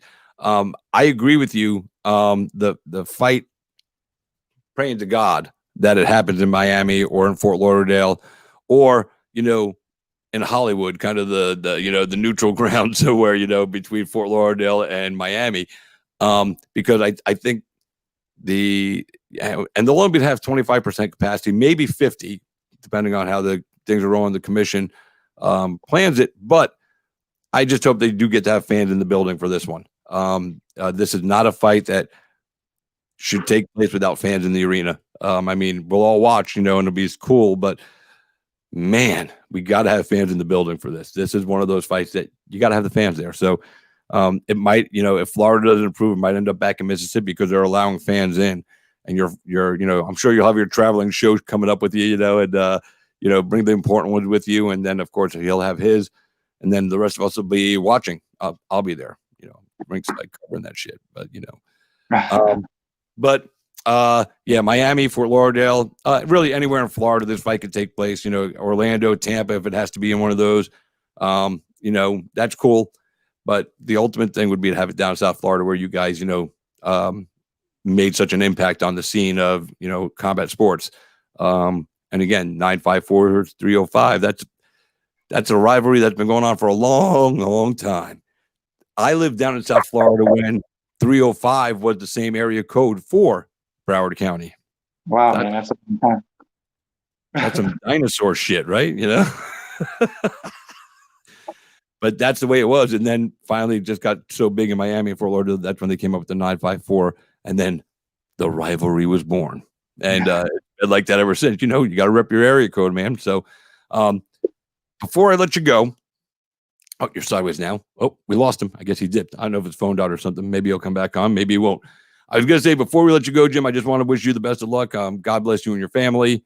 And I appreciate what you've done for sports, combat sports, especially in Florida. I appreciate what you're doing with Bare Knuckle. I have a lot of respect for you doing that. Oh, here he comes. He's back. He's back. I thought we lost you for good. I was like, oh shit, his phone died. No, we're good. All right. So what I was saying, I wanted to say to you before you dipped, I really appreciate what you've done for sport, combat sports, especially in the state of Florida. Not just, being a fighter, but being a coach, working with Combat Night, in every capacity that they need you, helping young fighters get some opportunities, training young fighters and coaching young fighters. You didn't just go become a fighter and forget about where you came from. And for that, that's, to me, that'll always be the most important thing you've accomplished in this sport. No matter what belt you wear on your shoulder or what belt you haven't had on your shoulder, that's always going to make you a champion in my eyes, because guys like you will make the sport be better as we continue to grow into it. And all of them now, MMA and bare knuckle, because now, you got bare knuckle credentials, yo. Yeah. I'm so excited for this fight, man. I wish it was tomorrow. I'm just going to be honest. Anything you want to say to anybody? You want to give a message to Luis or David Feldman or the promotion or the fans? Shout out your coaches and corners and anything. I want to thank, definitely all the fans that have been supportive of, the whole situation, that definitely have had my back, my fans, my family, my students. I do the majority of the training at Alers Martial Arts at my gym. And I do my boxing with my coach, Kevin Gleason. So I don't have a big circle. I don't go around to 10 different gyms. I can't just pick a new coach out of a hat and go back at it. So Kevin, he's been with me since day one. of my bare knuckle journey. And, he's going to be there when we get the title. That title is going to be hung up at Stay Ready. So definitely thank you, Kevin, for, everything, sticking with me through the whole thing. And, my sponsors, I got Healthy One, Hydro Life, Lance Plumbing, Lance Maxwell Plumbing. Who else, man? I got Mrs. Alers. I gotta have my wife, who's always there for me. Through thick and thin, in my corner. Your wife is the perfect fight coach wife. She really is, man. You're blessed to have her. Fusion CBD. I think me and Palomito have one of the same sponsors there, so they're making out good there. I see, but they got amazing products. I use their products daily on my hands, and I just want to say thank you to everybody. Stay safe, stay healthy through this time. And I know that me and Baboon kind of have our beef right now, guys. But be friendly with each other, help each other out. This is the time that everybody needs to stick together, especially the MMA community, and not I say MMA community, but fight community in general: boxing, kickboxing, bare knuckle, MMA, jiu-jitsu. Help each other out. Be there for each other, guys. If a student is having a hard time right now, give them a break. Give them a break. Everyone's affected by this. So just my 2 cents right there. Yeah, and beautiful words, man. I love it. And the last part of that message is really important. Give a kid a break. Give a student a break, man. Everybody's suffering, so you got to try to help out the people when you can with what you have available to help them with. I mean, it just makes sense. So, well, listen, man, I appreciate you taking the time tonight, man, and for just being open and honest about your feelings about this fight. And again, I'm going to show you another comment because he said, DJ Queasy said, classy, hats off to Jim. And put that belt up there in the camera though, and let us see all the all corners, the whole thing. Yeah, So let's see what we got here. Hold on, how do I flip this thing? You had it right. Just leave it like that. You're good. Got representing the best country in the world. God bless America. The best gym in the world right there. Alers Martial Arts. And the best bare knuckle promotion on the planet. There we go. The signature tongue drop. That's what we got to call it. Hashtag tongue drop. Well, listen, man, you enjoy the rest of your night with your fam. Appreciate you taking the time tonight. Like I said, man, good luck to you. And when this fight comes, and like I said, may the best guy win. I know it's going to be an awesome fight to watch. I can't wait. And it's going to be good shit, man. So enjoy the night, man. Keep busting hard, and God bless you and your family, man, from my heart. I meant what I said before. If you got anything you want to talk about, that dad stuff, call me. I've been through it all, so I'm here for you if you need me. Thank you, man. Guys, catch me at Arte Suave this weekend. I'll be grappling. I stay busy. I'm a jack of all trades. I'm not waiting around for this fight to happen. Guys, I'm down to compete. So hit me up for any jiu-jitsu matches or whatever. I want to stay busy in between these fights. Maybe even like Masvidal, you can do like cornhole tournaments with people. Interesting. Well, listen, man, you enjoy the night. Work on the cornhole game. Maybe we'll have a cornhole challenge here on the Cage Side Show one of these nights. Be well, stay safe. God bless, and all the love to you and your fam. Talk to you soon. Thanks. Have a good one. All right, brother. Hey, guys, we're going to say goodbye to Mr. Jim, the bare knuckle beast Alers. He's dipping out, and there's the tongue drop. Yeah, hashtag tongue drop. And we're going to talk to him hopefully soon after his next fight. So we're going to bring in our next guest right now, boys and girls, joining us on the show. He is a veteran of the Contender Series. He's a veteran of the Ultimate Fighter. I think he's the only guy to do dance in both of those parties. And now he's getting ready to return to right behind me, the Contender Series. We're going to welcome him right now. He's a heavyweight fighter and a heavyweight personality, the one and only Josh Parisian. Josh, how are you, man? Hey, how's it going? Oh, same shit, smaller shovel, man. Hey, I'm sorry I came in late, but I had the phone turned sideways and it didn't show enter the room, so I was just sitting there by myself doing nothing. Hey, it's all good, man. The guy before you, Jim Alers, was running late because he was coming home from teaching class. So, it all works out, man. So that's the way this thing works sometimes, man. I'm not going to be that guy. Oh man, you didn't make it on time. Fuck you. Shit, man. This is life, man. This is dealing with fighters. I'm used to it. No big deal. If you ever do it again, though, I'll beat your ass. No, I'm just kidding. I didn't say that. I swear to God, I didn't say that. Let's jump into this. We talked a little bit this afternoon, just, a little introduction. So we made sure all the technical stuff works. But everybody that's been on the show with me, especially the first time they come on the show, I always ask them, this whole world we're living in is crazy right now. We got the pandemic going on, coronavirus, COVID-19, and the world is shut down over I'm not going to get into all the political stuff, but the world has been shut down for flu, where 99.7% of the people get it, recover, and move on. With that being said, everybody's life has been affected. So tell us a day in the life of Josh prior to COVID, and then now living in the COVID era. What's the day like for you? Honestly, everything's the exact same. Fortunately for me, my coach has been very against the shutdown, and he hasn't shut the gym down. And the sheriff in our county said that he wasn't going to enforce it. So everything's been the same for me. Plus, this is my full time. Whoops. Sorry about that.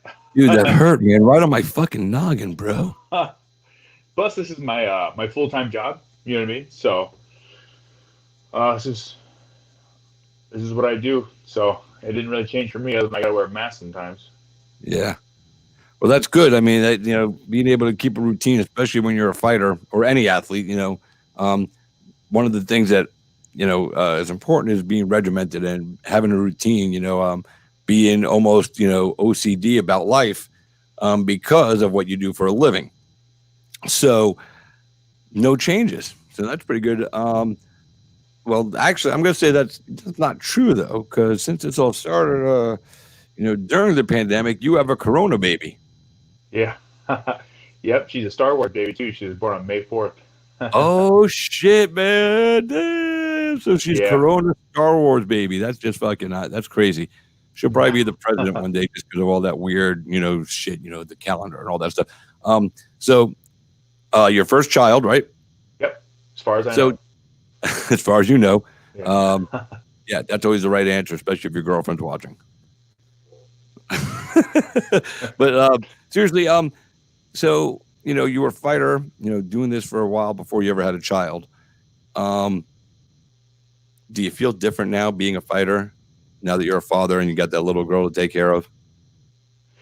Yeah, absolutely. It's on one hand, it's a lot of pressure because I feel like I really have to not only do well for her so I could, financially, so I could give her nice things and all that, but I also want to be an example for her, somebody who persevered.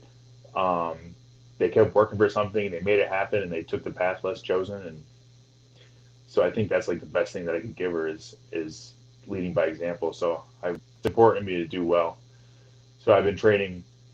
I mean, I've always trained hard, but it's been even more important to me. Yeah. What's the things you notice now since about being a dad that's already making you crazy because it comes quick? What's the thing that makes you crazy right now? I'll give you an example of today. On the way to the gym, a guy pulled out in front of me, and I had to slam on the brakes. And normally I would be like, "You asshole," but like having my baby in the back and having to slam on the brakes, like I was just on next level irate. Like I like really had to cool myself off. So I'm already really protective over. Yeah, if that was me, dude, I would have gotten out of the car at the next traffic light. I said, "Dude, do you realize I have my 3.5-month-old daughter back here, and you made me almost hit you? I will kill you." Yeah. He gave me the little wave, and I'm like, "Oh, normally the wave's enough," but I'm like, the wave's not enough. That's your baby out there, man. It's crazy how that kicks in so quickly. The whole pregnancy part. You're like, "Oh yeah, I'm gonna be dad and everything," but until you hold her or him, when depending on who you are and what child you had, for you it's a little girl, and daddy's little girl thing that just hits. Boom, she comes out. Oh my God, I'm fucking a pussy for the rest of my life. I mean, That's what happens to dads with little girls. They go from tough side. I've always been a big pussy, but accentuated. In the rest of your life, being a fighter, you'll be fine. But anything outside of the fight game, you're gonna be a wuss when it comes to her. She's gonna have you wrapped around the finger. And I'm trying to remember who I was talking to. I was talking to somebody, and he's got daughters. And I told him, I said, listen, what you need to do is take pictures from every one of your knockouts and have them in the alcove of your front door. So then when your daughter's old enough to start dating and the boy comes to the door to pick your daughter up, you open the door to greet them and say, hi, I'm Amy's dad. See these pictures? This is what I do for a living. My daughter will be home at 10:30, and then just turn and walk away. That's all you would have to do. Show them those pictures and make that one sentence. Because, man, I feel for you, man. I feel for you guys that have daughters. I have a daughter, and I'm a grandpa, and that's a whole other thing. Yeah. So I have like 7 amateur belts I was going to put on display. They're just amateur belts, but he won the difference. And hopefully that UFC heavyweight belt. That'll be a good one to have up there, man. Got some work to do to get there. So let's jump into the fight stuff, man. So you're going back to the Contender Series for the second time. And you're a special case. I brought up when I introduced you, you've been on the Contender Series already. You also have the unique distinction of doing the Ultimate Fighter. So you went from the Ultimate Fighter to the Contender Series, and now the Contender Series again, if I'm following the timeline correctly. Nobody else has done that. You're like the one, the only. Yeah. That's it, especially because we don't even know if Tough is coming back. So they say it is, but, during those COVID stuff, they haven't started filming it. I don't know how they're going to get around all that. I'm hoping it does. I love that show. But so you might be the last guy to ever get the chance to do that, which is fucking cool. It's a unique little trivia question 20 years down the road. Hey, who was the guy that was on Tough and a contender before he got the contract? Oh, shit. Who was that motherfucker? Oh, yeah. Jeff Hughes, right? It was Jeff Hughes. And well, no, it's Josh Parisian. So, but you're there again. And, I'm guessing as positive an attitude as you have, and I see all the time, like I said, I follow your page and everything. So I look around and you seem to be a pretty happy-go-lucky guy. Like I said, you got a big personality to go along with being a big fighter. But was there a little frustration after doing the Tough thing, not getting a contender fight, not getting a contract?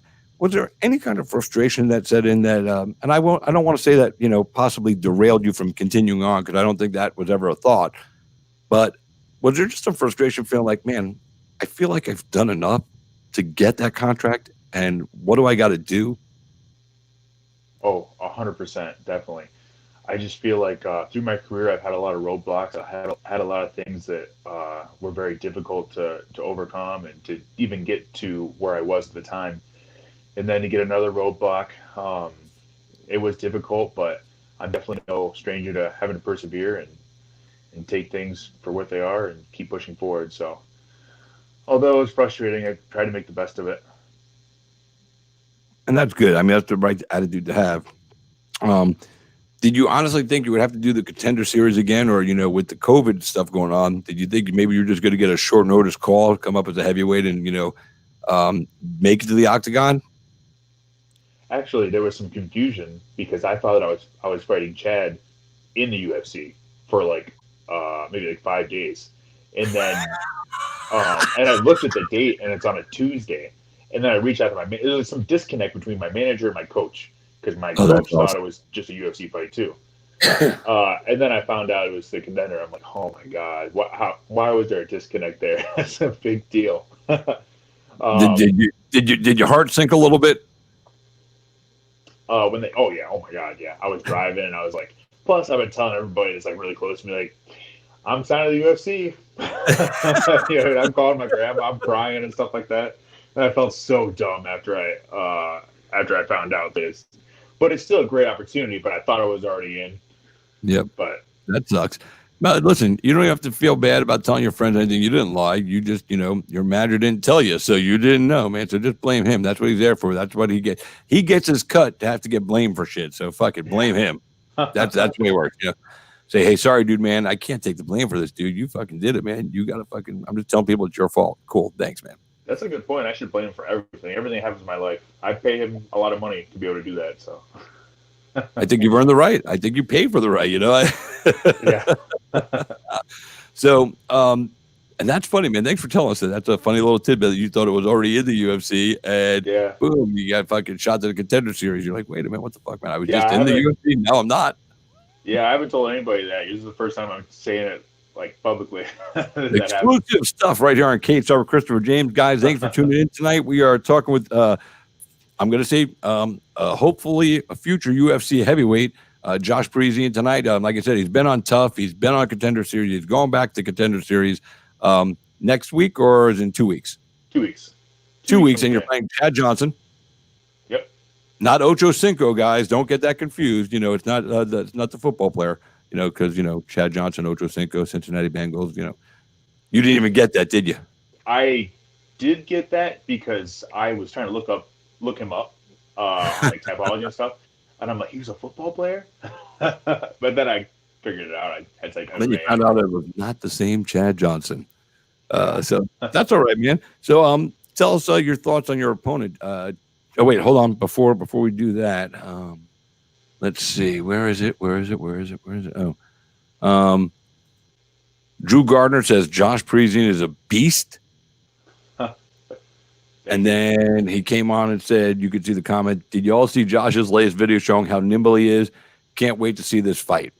And that was one of the things I wanted to bring up. There are some heavyweights out there who really not overly athletic.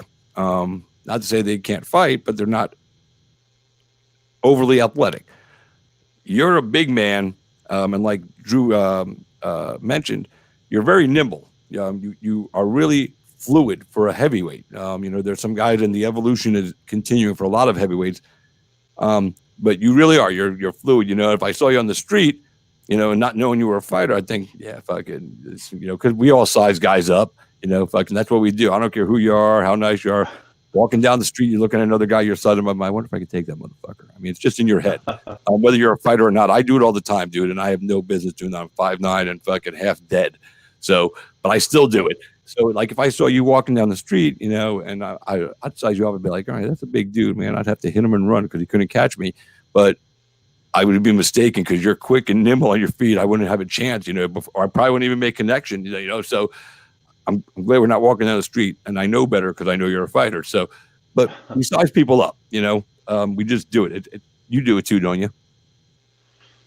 I'll be honest, not very often. Not unless like they're a really big person and they look kind of douchey, and then I'll do it. But so you don't give any of us little guys any cred that we might be able to beat your ass? Which is an interesting thing because I think that in a street fight with my coach, I think that he would beat me, and he's 135 pounds. I think fighting is so interesting because you could just look at somebody and not know that they can beat your ass. Especially with jiu-jitsu, like it's always like the scrawniest looking dudes that are the best guys for jiu-jitsu.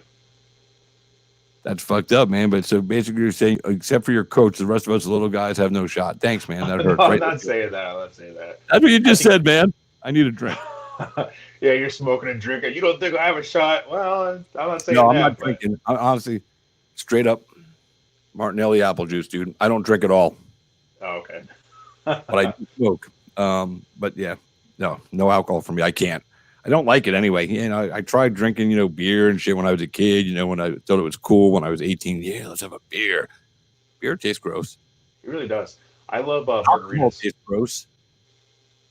I like the girly drinks. Girly drinks, apple teenies and shit like that. Oh, I love it. That's funny. When I did have cocktails periodically, like at a bar I would go to watch football with all my buddies, and I still go to this bar to this day. And I when I say I don't drink, it's not that I never had alcohol, but in 2009 or 8, I was diagnosed with Crohn's disease. Doctors said never drink again. I've never touched it since.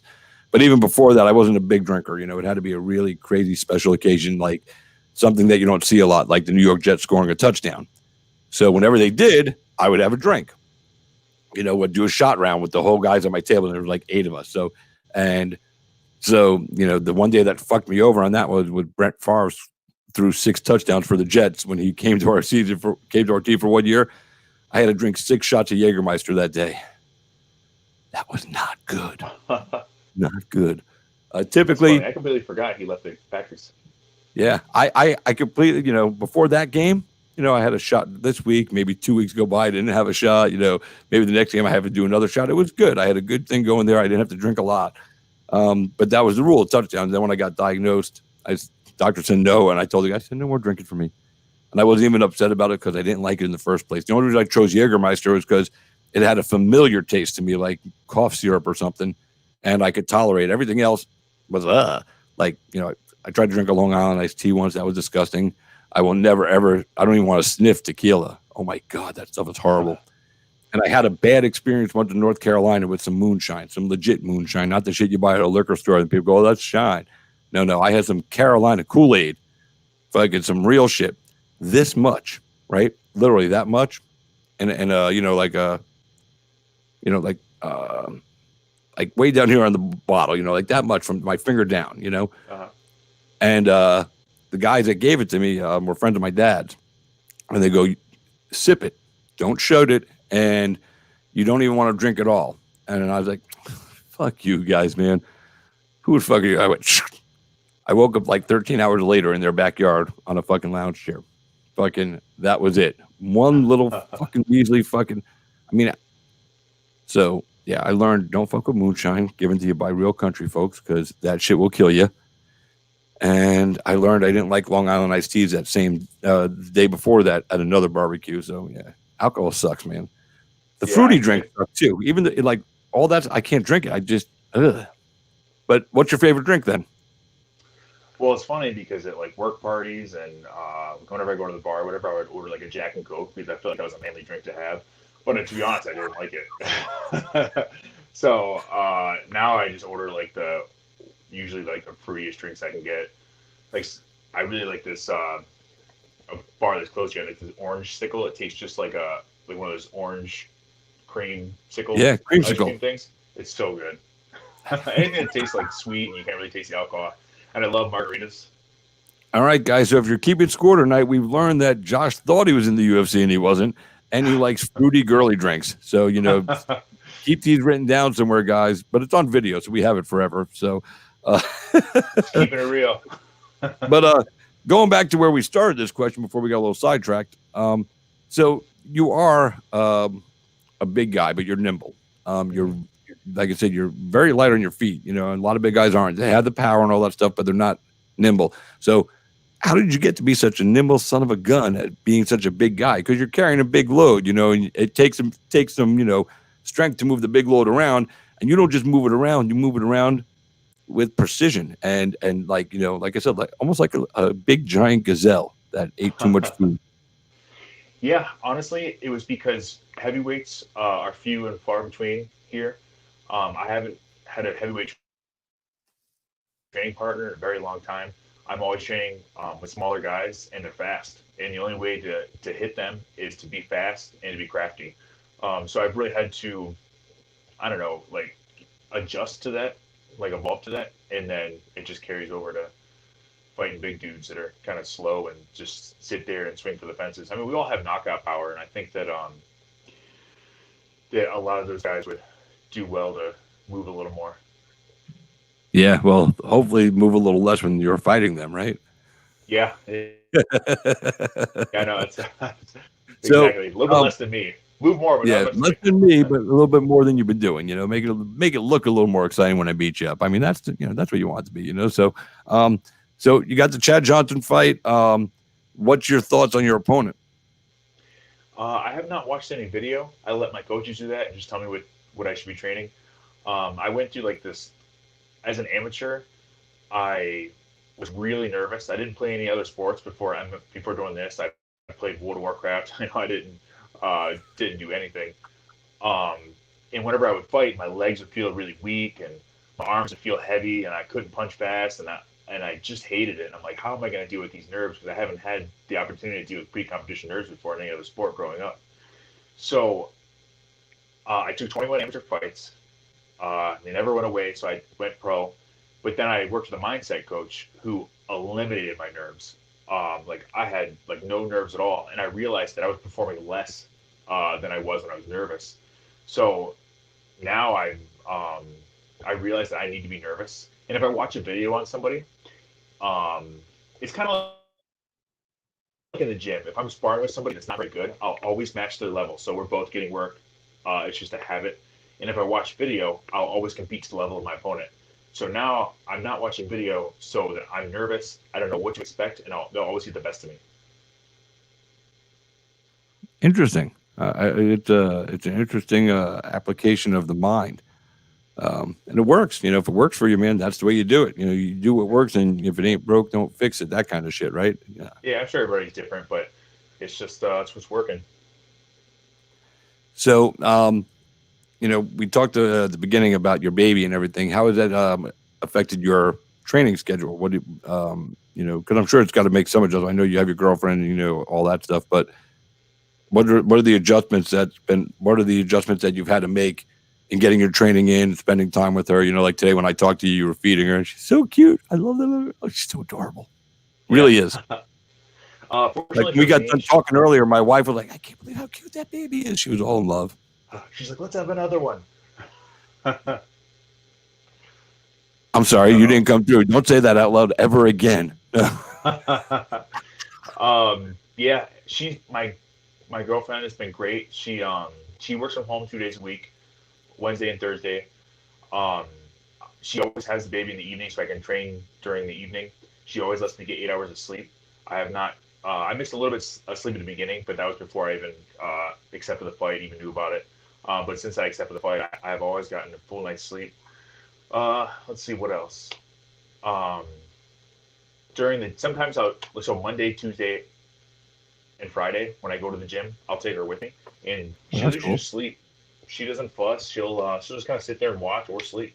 So, and in my morning is when I do about an hour with my coach doing mitts and stuff like that. So she just hangs out, and she likes the loud music and stuff. So everything honestly has been great. So if for whatever reason I don't perform or something happens, I definitely can't blame it on that. Well, that's cool. I don't think you would, even if you felt that was an issue, nobody would blame it on that. Everybody takes L's in this, man. Everybody, there's going to be not too many people that get through this sport without an L.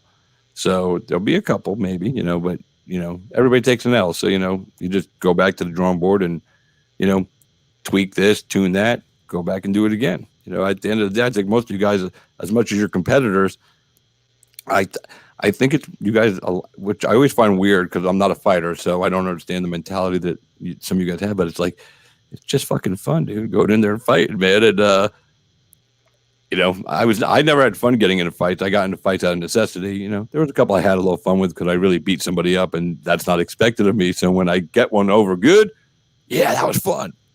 But when I got my ass kicked, that wasn't fun. So, maybe the paycheck helps. Maybe the paycheck helps it be fun. I don't know, man. But are you one of those guys that this is just fun, that you get paid to have fun?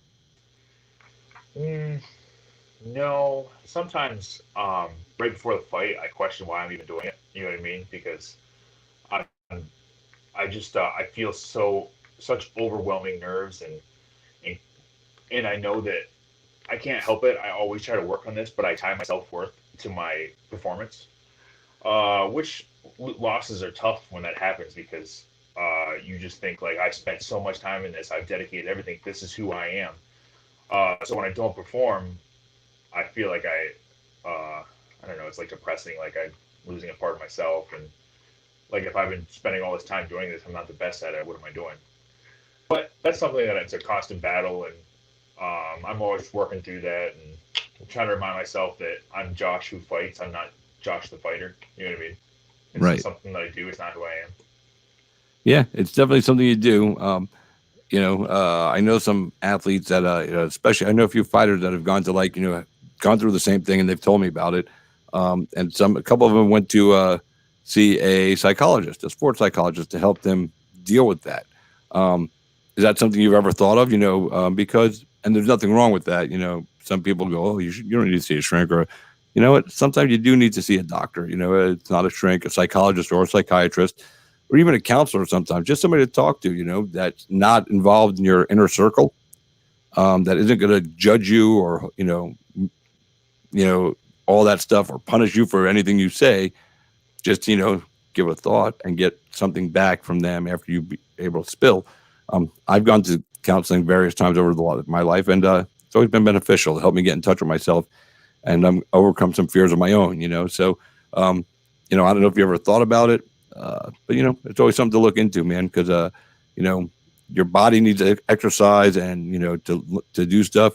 Sometimes our brain needs a little exercise, and that's how you get it. By being forced to think something different than everybody around you is telling you.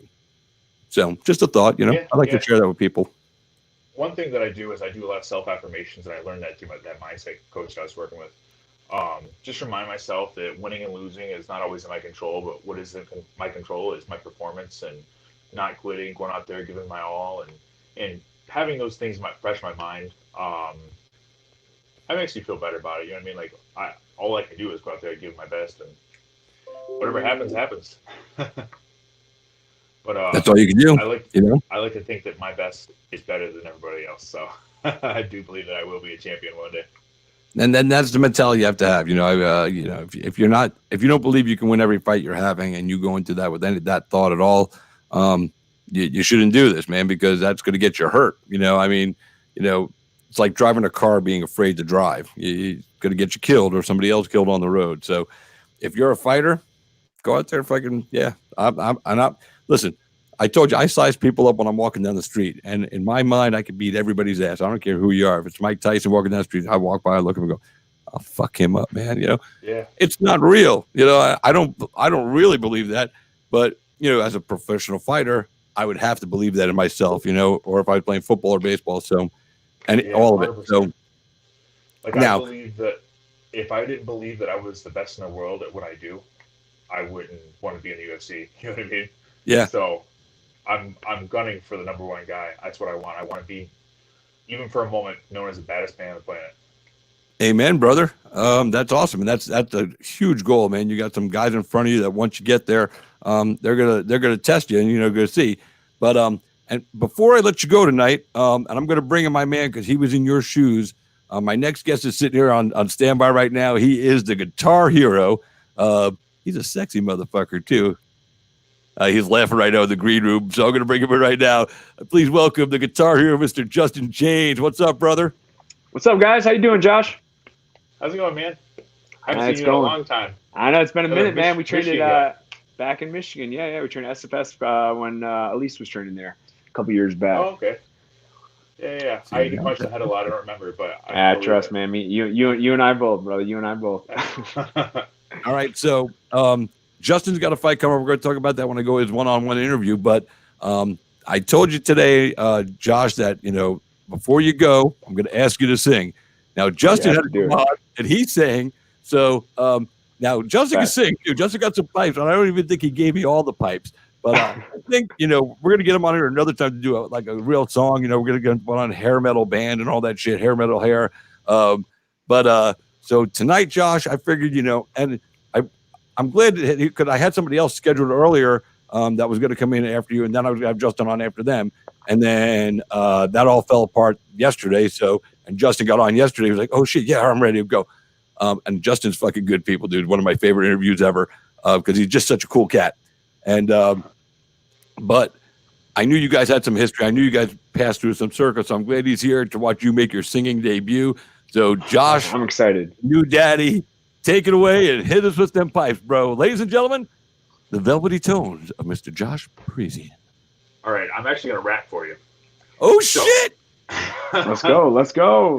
They had the Godzilla challenge, the Eminem thing, and it was who could rap the verse. And I had a fight at the same time, but it fell through coronavirus. But I was going to get on the mic, and I was going to rap that part, and I was hoping to win a prize. But it didn't get to happen, so here goes. You won the prize by doing it now, though, so let's go. Yeah, here it goes.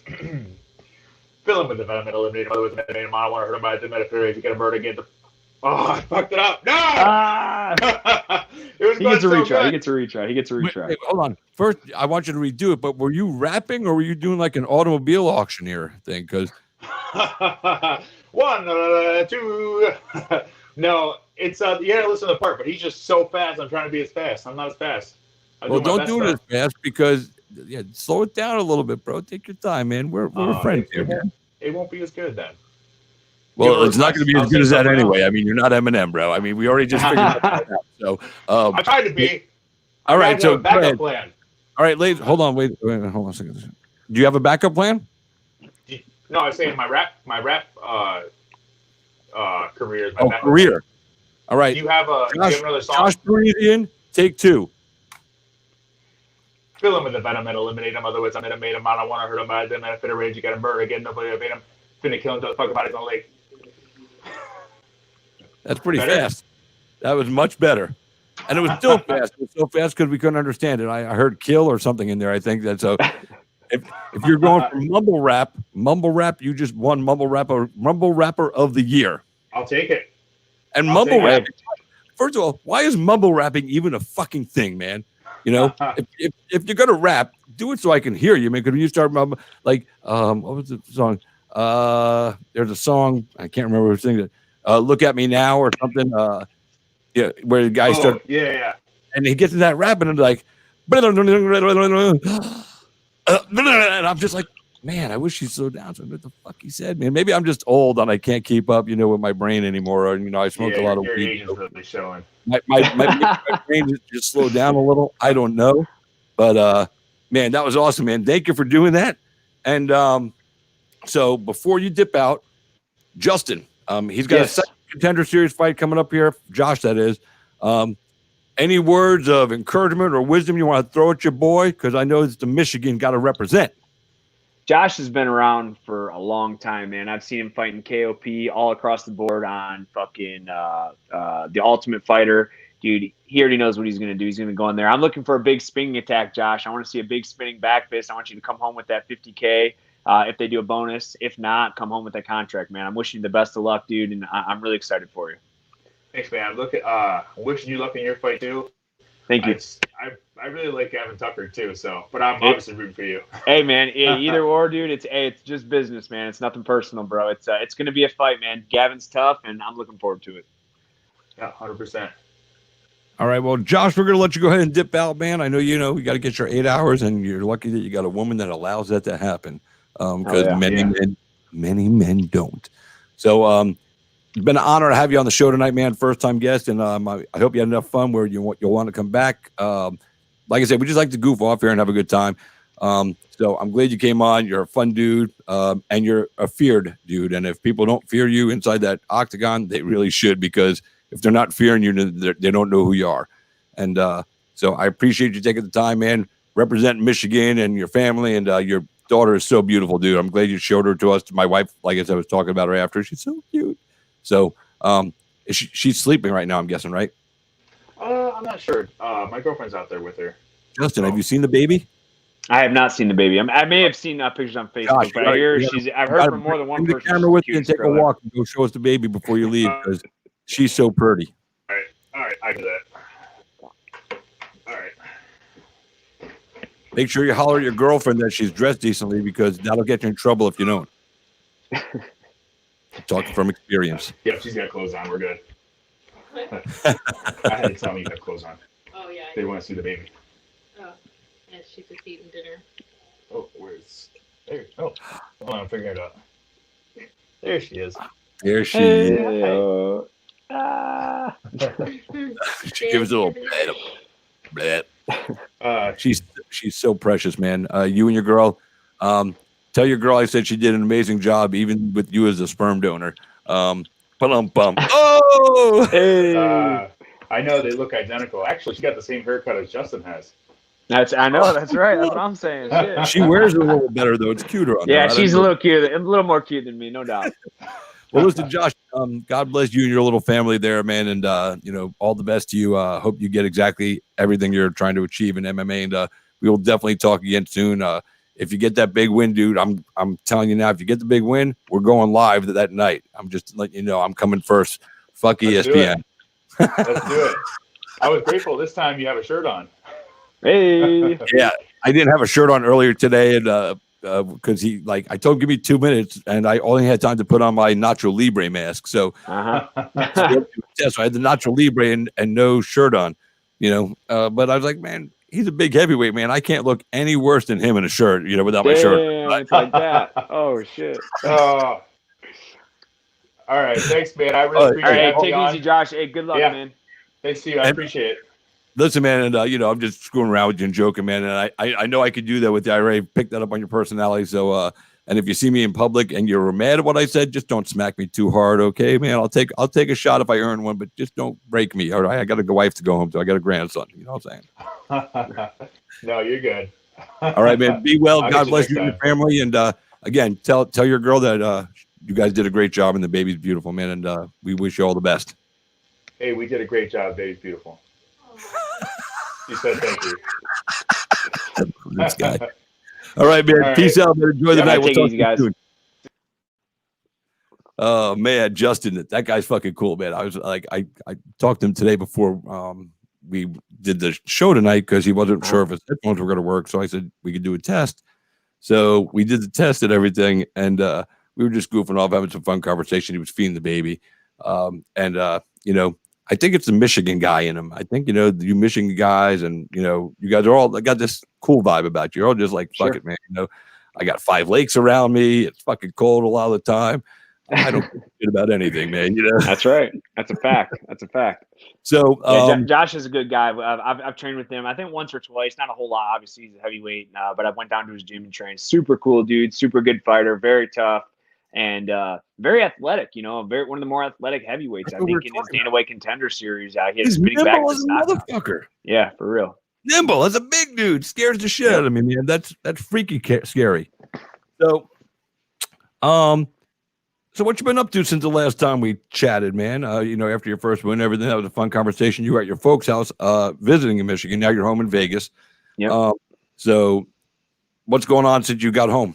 Dude, well, when I was in Michigan, probably the day after you and I talked, I was at the bar drinking beer, and manager called. He says, "Hey, you want to fight in 3 weeks?" I said, "Of course."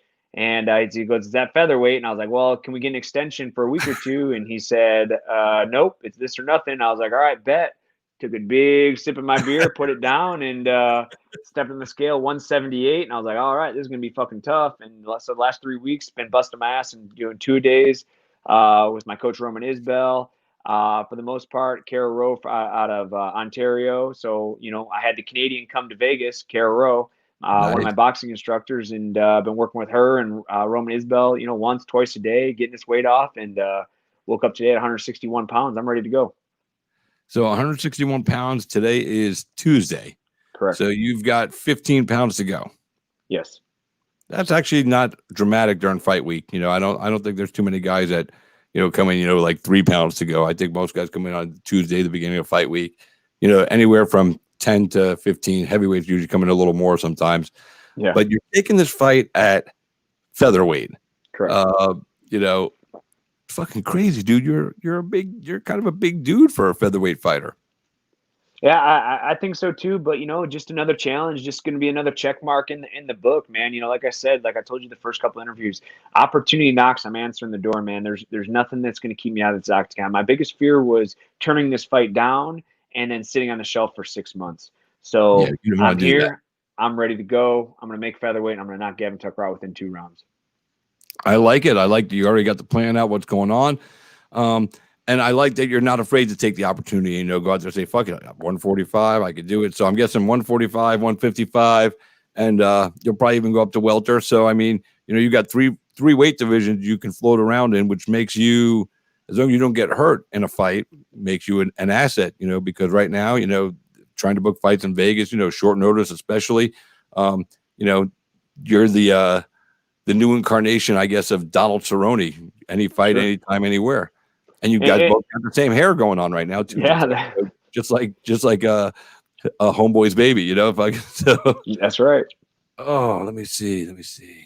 So, you said you're going to knock this kid out in 2 rounds. I mean, he's a tough kid. I think he's 11-1. He's not somebody to sneeze at, of course. Featherweight or not, he's a game fucking fighter. So what do you look out for in him? I know you know who he is. After you came out and did that show with me where we were doing fight previews, even when you didn't get the homework in, you really are a knowledge base, man. So you've had time to think about this guy, look into him if you didn't know him before. But what are the things that makes him a dangerous fighter?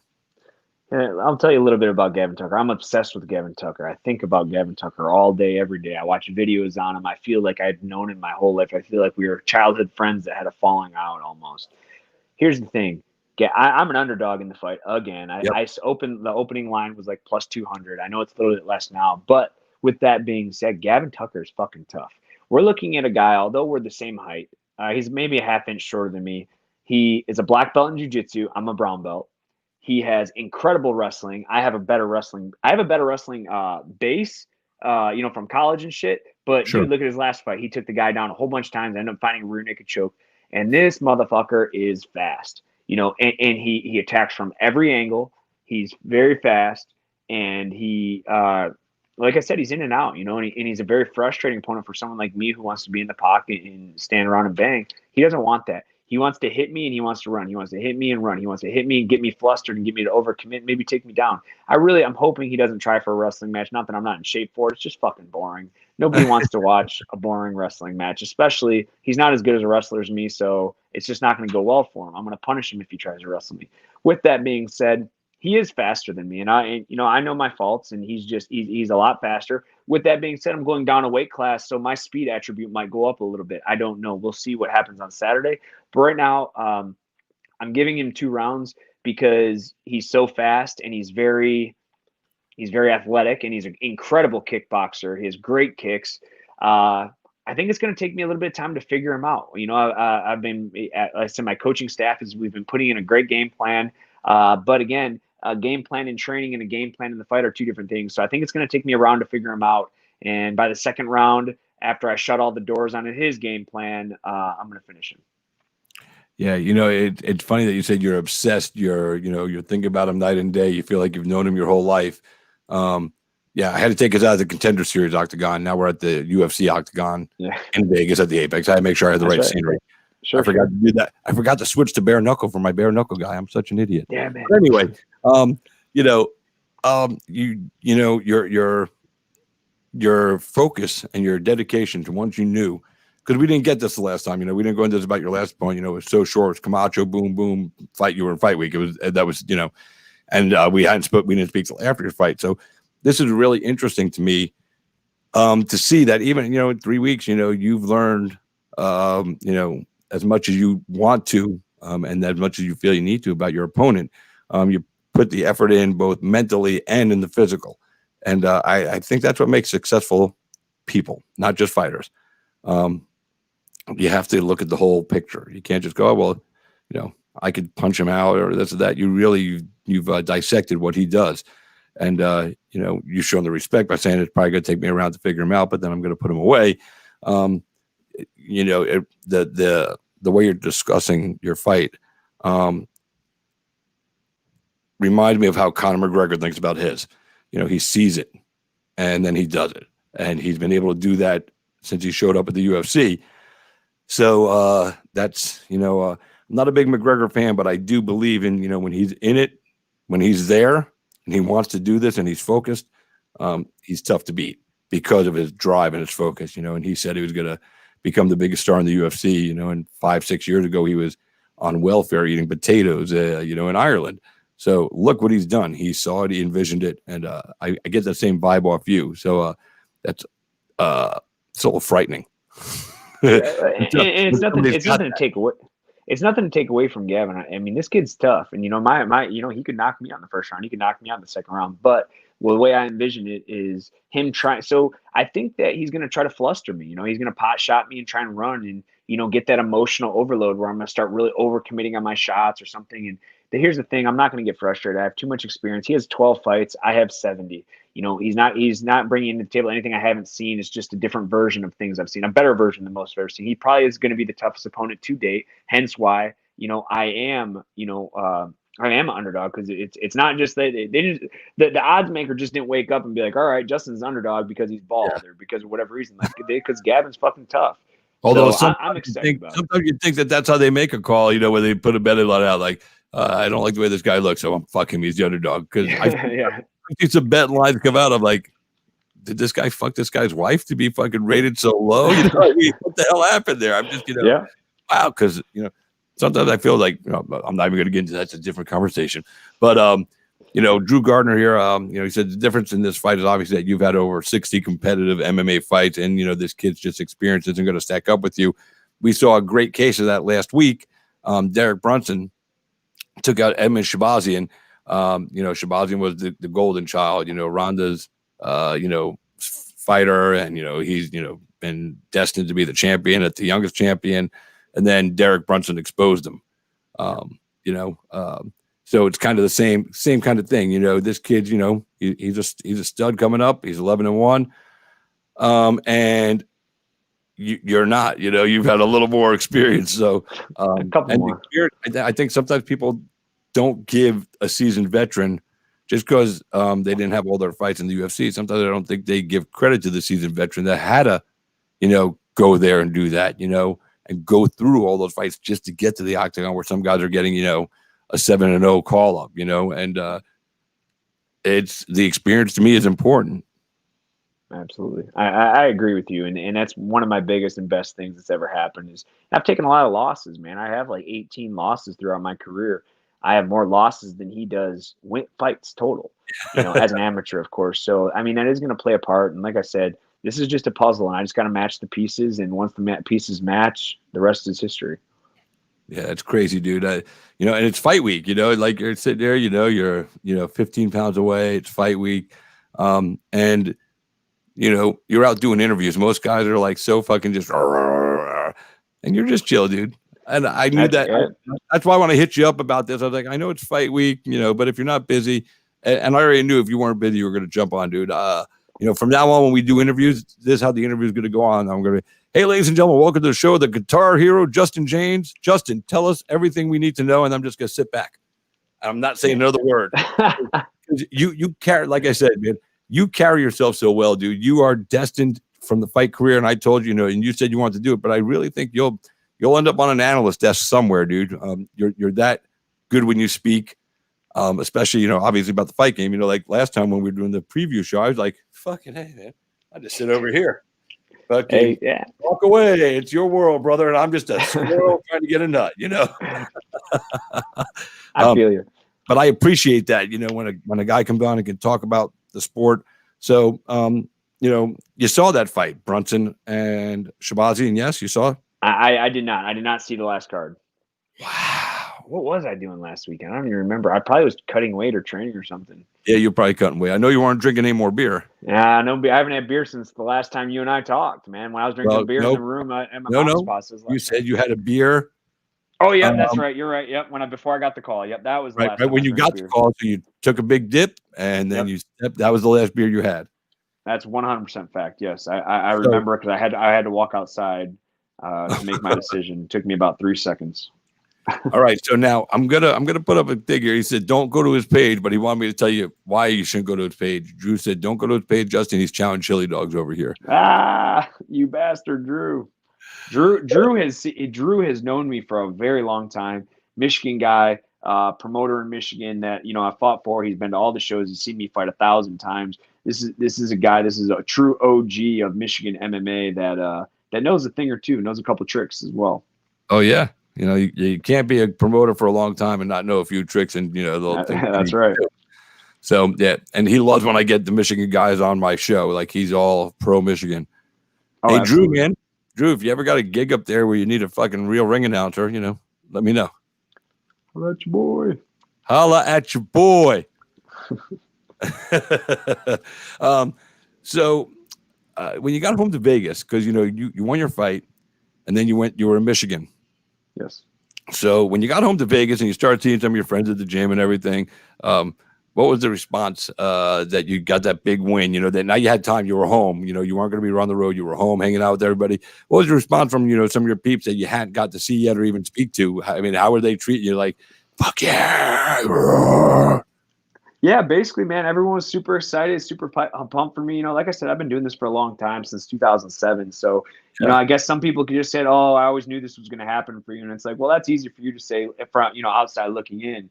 Right. But you know, it is what it is, and you know, I was right back. Oh my, my coach over here showed me some training videos, but that umai you just did was like showing you a pair of tits. Ooh, that's actually exactly what it was, but that's that's nor here nor there. That's a good call though. That's a good read. See, just like the fight game, I have 70 fights. You've probably seen 70,000 pairs of tits, so you know the reaction. See, that's oh, the I same do, thing, man. Yeah, coming over. So That was good though, man. Anyway, That was good. now I'm flustered. Now you got me flustered. Actually, I get back, and you know, a lot of people told me they behind expected you, it. so I saw them too. Yeah, that's No, right. I'm just That's kidding. right. I didn't see them, but You know, everyone congratulated me. It was good, but you know, I still haven't. You know, in my time in Michigan, I was able to enjoy it. But as soon as I got back to Vegas, the very next day, I was back to training. You know, I was in the gym at 10 a.m. the next day. You know, on my diet, trying to configure my diet, configure my training regimen to get ready for Gavin Tucker. So besides those 2 weeks I had in Michigan, I haven't had any time off. I've been persistent. I'm in the gym and getting ready to take Gavin's head off. that's the way to be, man. Focused on the task ahead and don't let anything else sidetrack you or derail you. I'm excited, man. I'm excited to see you go out there and perform again. I was a little worried when I heard the fight was at featherweight, but now talking to you, I'm like, he's going to call me next week and go, "Hey, dude, I'm taking a fight at bantamweight," and I'm going to be like, well, you know, fuck it. I mean, you know, might as well, right? And I almost feel like if they called you up and said, "Look, Henry Cejudo's coming back. We want to put him in a fight, but we don't want to put him at the top fight. We want him to come in and take a tough fight, but not the title fight." They said, "We need you to get to 135." Are you going to 135 for Cejudo? Say when. That's all there is to it. Say when. I love your Huckleberry. Let's go. I love it, man. I'm your Huckleberry. Let's go with it. Well, listen, man, I appreciate you taking time as always. I know it's fight week, so you're chilling and relaxing. And, you know, apparently there's some boobs there you need to go contend with. So I'm just going to, you know, step on out. He's like, third wheel on a date. Gotta hear. But this is where you'll be performing. Yes, sir. Right there under the lights. The Apex this weekend. So, you know, are you at the hotel right now or are you home? I'm at the hotel right now. We had to do a COVID test today. Me and my coaches are quarantined for the night. Not really sure why, but I'm actually about to hit a workout here once I'm done here. Well, that's cool. I mean, you know, it's only 7:00 out there, and I think the quarantine is still, you know, they have to do that once you come into fight week, COVID test, everything. Keep you guys kind of, you know, on a short leash because they want to make sure that the UFC bubble for this week is, you know, has its integrity, so we don't lose any fights. Especially after last week. I mean, you know, Trevin Giles passed out right before he did his walkout. You know, the Mearshart fight fell off because he caught, I think he caught COVID. So, I mean, you know, they had an 11-fight card that got dwindled down to 8, you know, so that's a tough loss, you know, so I think they're going to be even a little extra. And not that any of those were all, I think one was COVID related, the rest weren't. And then Ray Borg fight dropped out. I mean, there was so much. Last week was a bad juju around that fight for some reason, but there were some good fights. The ones that did perform were good fights. I'm sorry you missed it. This fight card this week is a good fight card, so I'm excited to see this one. I'll be watching from Pensacola because I'm doing an event in Pensacola. I got to ring announce that night. So, but we start early, so I should be able to see your fight. I got on the phone, like, fuck. Oh shit, I got to go announce that motherfucker. Fuck, man. That's right. Damn, hold on, my boys fight, dude. Come on, That's right. That's right. That's really what I'll be like sitting there like this guy. Come on, man. Come on. I'm watching the fight, man. Look at this guy. Come on. You know, you'll be like, get out and grab the microphone, asshole. All right, fine. But no, but listen, seriously, man, congratulations on getting another fight, man. Because I remember when we spoke last, you said you wanted to get right back in and get right to work. You know, sure. You took a longer path than most to get here, and you want to go in there and get the wins and elevate yourself. So all the respect for doing exactly what you said you wanted to do.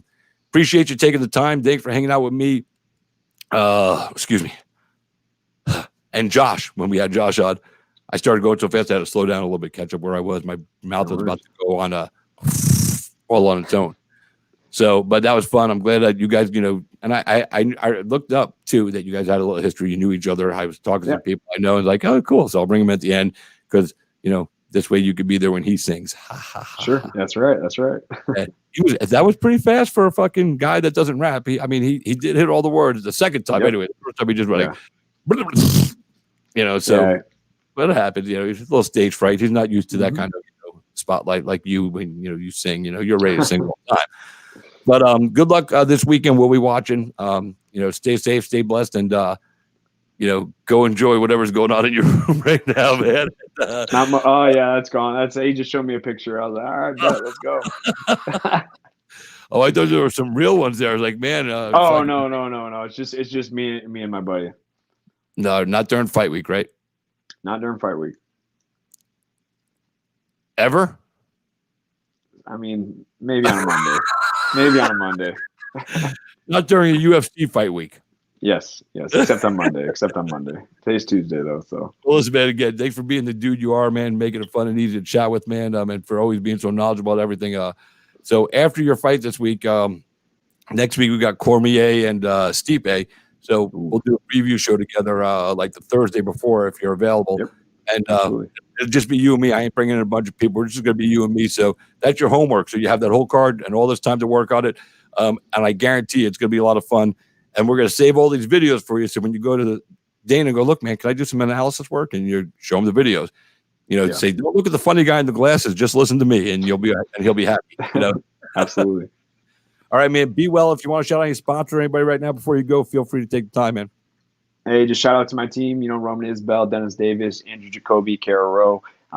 We're ready to go. We're here. We're ready to go. Thank you for everything. Don't forget Jason House. And Jason House. And Iridium Sports, man. I wouldn't be here without him, man. I couldn't thank them enough. Yeah, he's good people, man. Good guy to have in your corner. So you enjoy the night, man. Go do what you do. I hope your vision works out exactly the way you see it in your head, dude, because if your visions continue to work out like that, you're on a path to absolute greatness. And, you're already a great human being, but now I know you want to be the greatest fighter. So, Yes, sir. Part of the deal's there. Now you're just got to get the other shit to catch up, That's right. That's the process. Get the people up to achieve That's it. Right. And get money for it. Fucking A. I always tell people, like, I work DJ at a club, I'm like, I get paid to look at naked chicks, man. Fucking, you can't beat that, what I'm saying? I wouldn't be mad. I wouldn't be mad about that. The only other cooler thing is getting paid to beat people up. I don't know. I might argue with you there. I might think you have the advantage because, although I might beat people up sometimes, I could beat up too. So. Yeah, I know, but still, at the end of the day, you're one of those guys that always comes across to me as, as much as you're competitive and you want to win every fight, that even though it's a job, quote unquote, it's still fun. Sure. You're that guy. You're like, if there was no such thing as competitive fighting, I feel like, you'd fight somebody in the field in a farm just for shits and giggles on a Sunday after drinking some beers because it would be fun to you. So that's the fact true. that you get paid for it, and the other part of that is you not just get paid for it, but you don't go to jail for beating somebody up. That's even true. That's true. I'm very thankful for that. Amen, brother. Amen. Hey, praise Jesus. All right. That's so right. Listen, man, enjoy your night, man. Good luck with the rest of your fight camp. I hope the weight cut goes smooth and easy for you. I already think it's going to, and I guess we'll see you at 135 next time. So be well, stay safe, and God bless, brother. And we'll talk soon. Hey, take it easy, Chris. Take it easy. Always. Oh, man, I love that guy, dude. He's so much fun, man. And we're going to have him do our UFC 252 preview show, and you guys should definitely tune in for that, man. The guy's got all knowledge. And I think that's the same time I'm going to bring in a Garrett Kerman to talk about sports gambling, UFC betting, and MMA betting overall, because a lot of people don't understand how it works. I am one of them. I don't understand all of it. I understand some of it, but so he's going to break it down for us. I got to reach out to him this week and set that up. Thanks for taking the time tonight. Thanks to all my guests. Impa Kasanganay, he'll be firing a contender series coming up. We've got Jim Alers, Bare Knuckle 155. I can't call him the official champion because he's not, but he's the champion in waiting. That's how he likes to tell people. That's how I'm going to describe him. Thank you to Mr. Josh Parisian. Congratulations on everything that's going well in your life. And of course, my man, the guitar hero, Justin Jaynes. So, guys, tune in next week. I'll have some shows. I'll probably do some shows this week also from Pensacola. We are live there for Island Fight 63, which takes place Saturday night, August 8th at the Pensacola Fairgrounds. We're going to be there. We do have, we're going to have fans in attendance at tables. I don't know if there's any left. If you want to find out, go to the Island Fights Facebook page and reach out, and they'll let you know. That's it. So thanks again to all my guests. Thanks for you guys for being a part of my life today and letting me be a part of yours. I'm going to go try to catch up what's going on with the Contender Series week 1. And don't forget, we got UFC this weekend. UFC on UFC Vegas 6. I think it's UFC Fight Night 131 or something. I don't remember the exact number, but it'll be an ESPN Plus card if I'm correct. Some good fights coming up, and that's it. Till next time, I'm Christopher James. You've been Cage Side. So good night, everybody. Talk to you soon.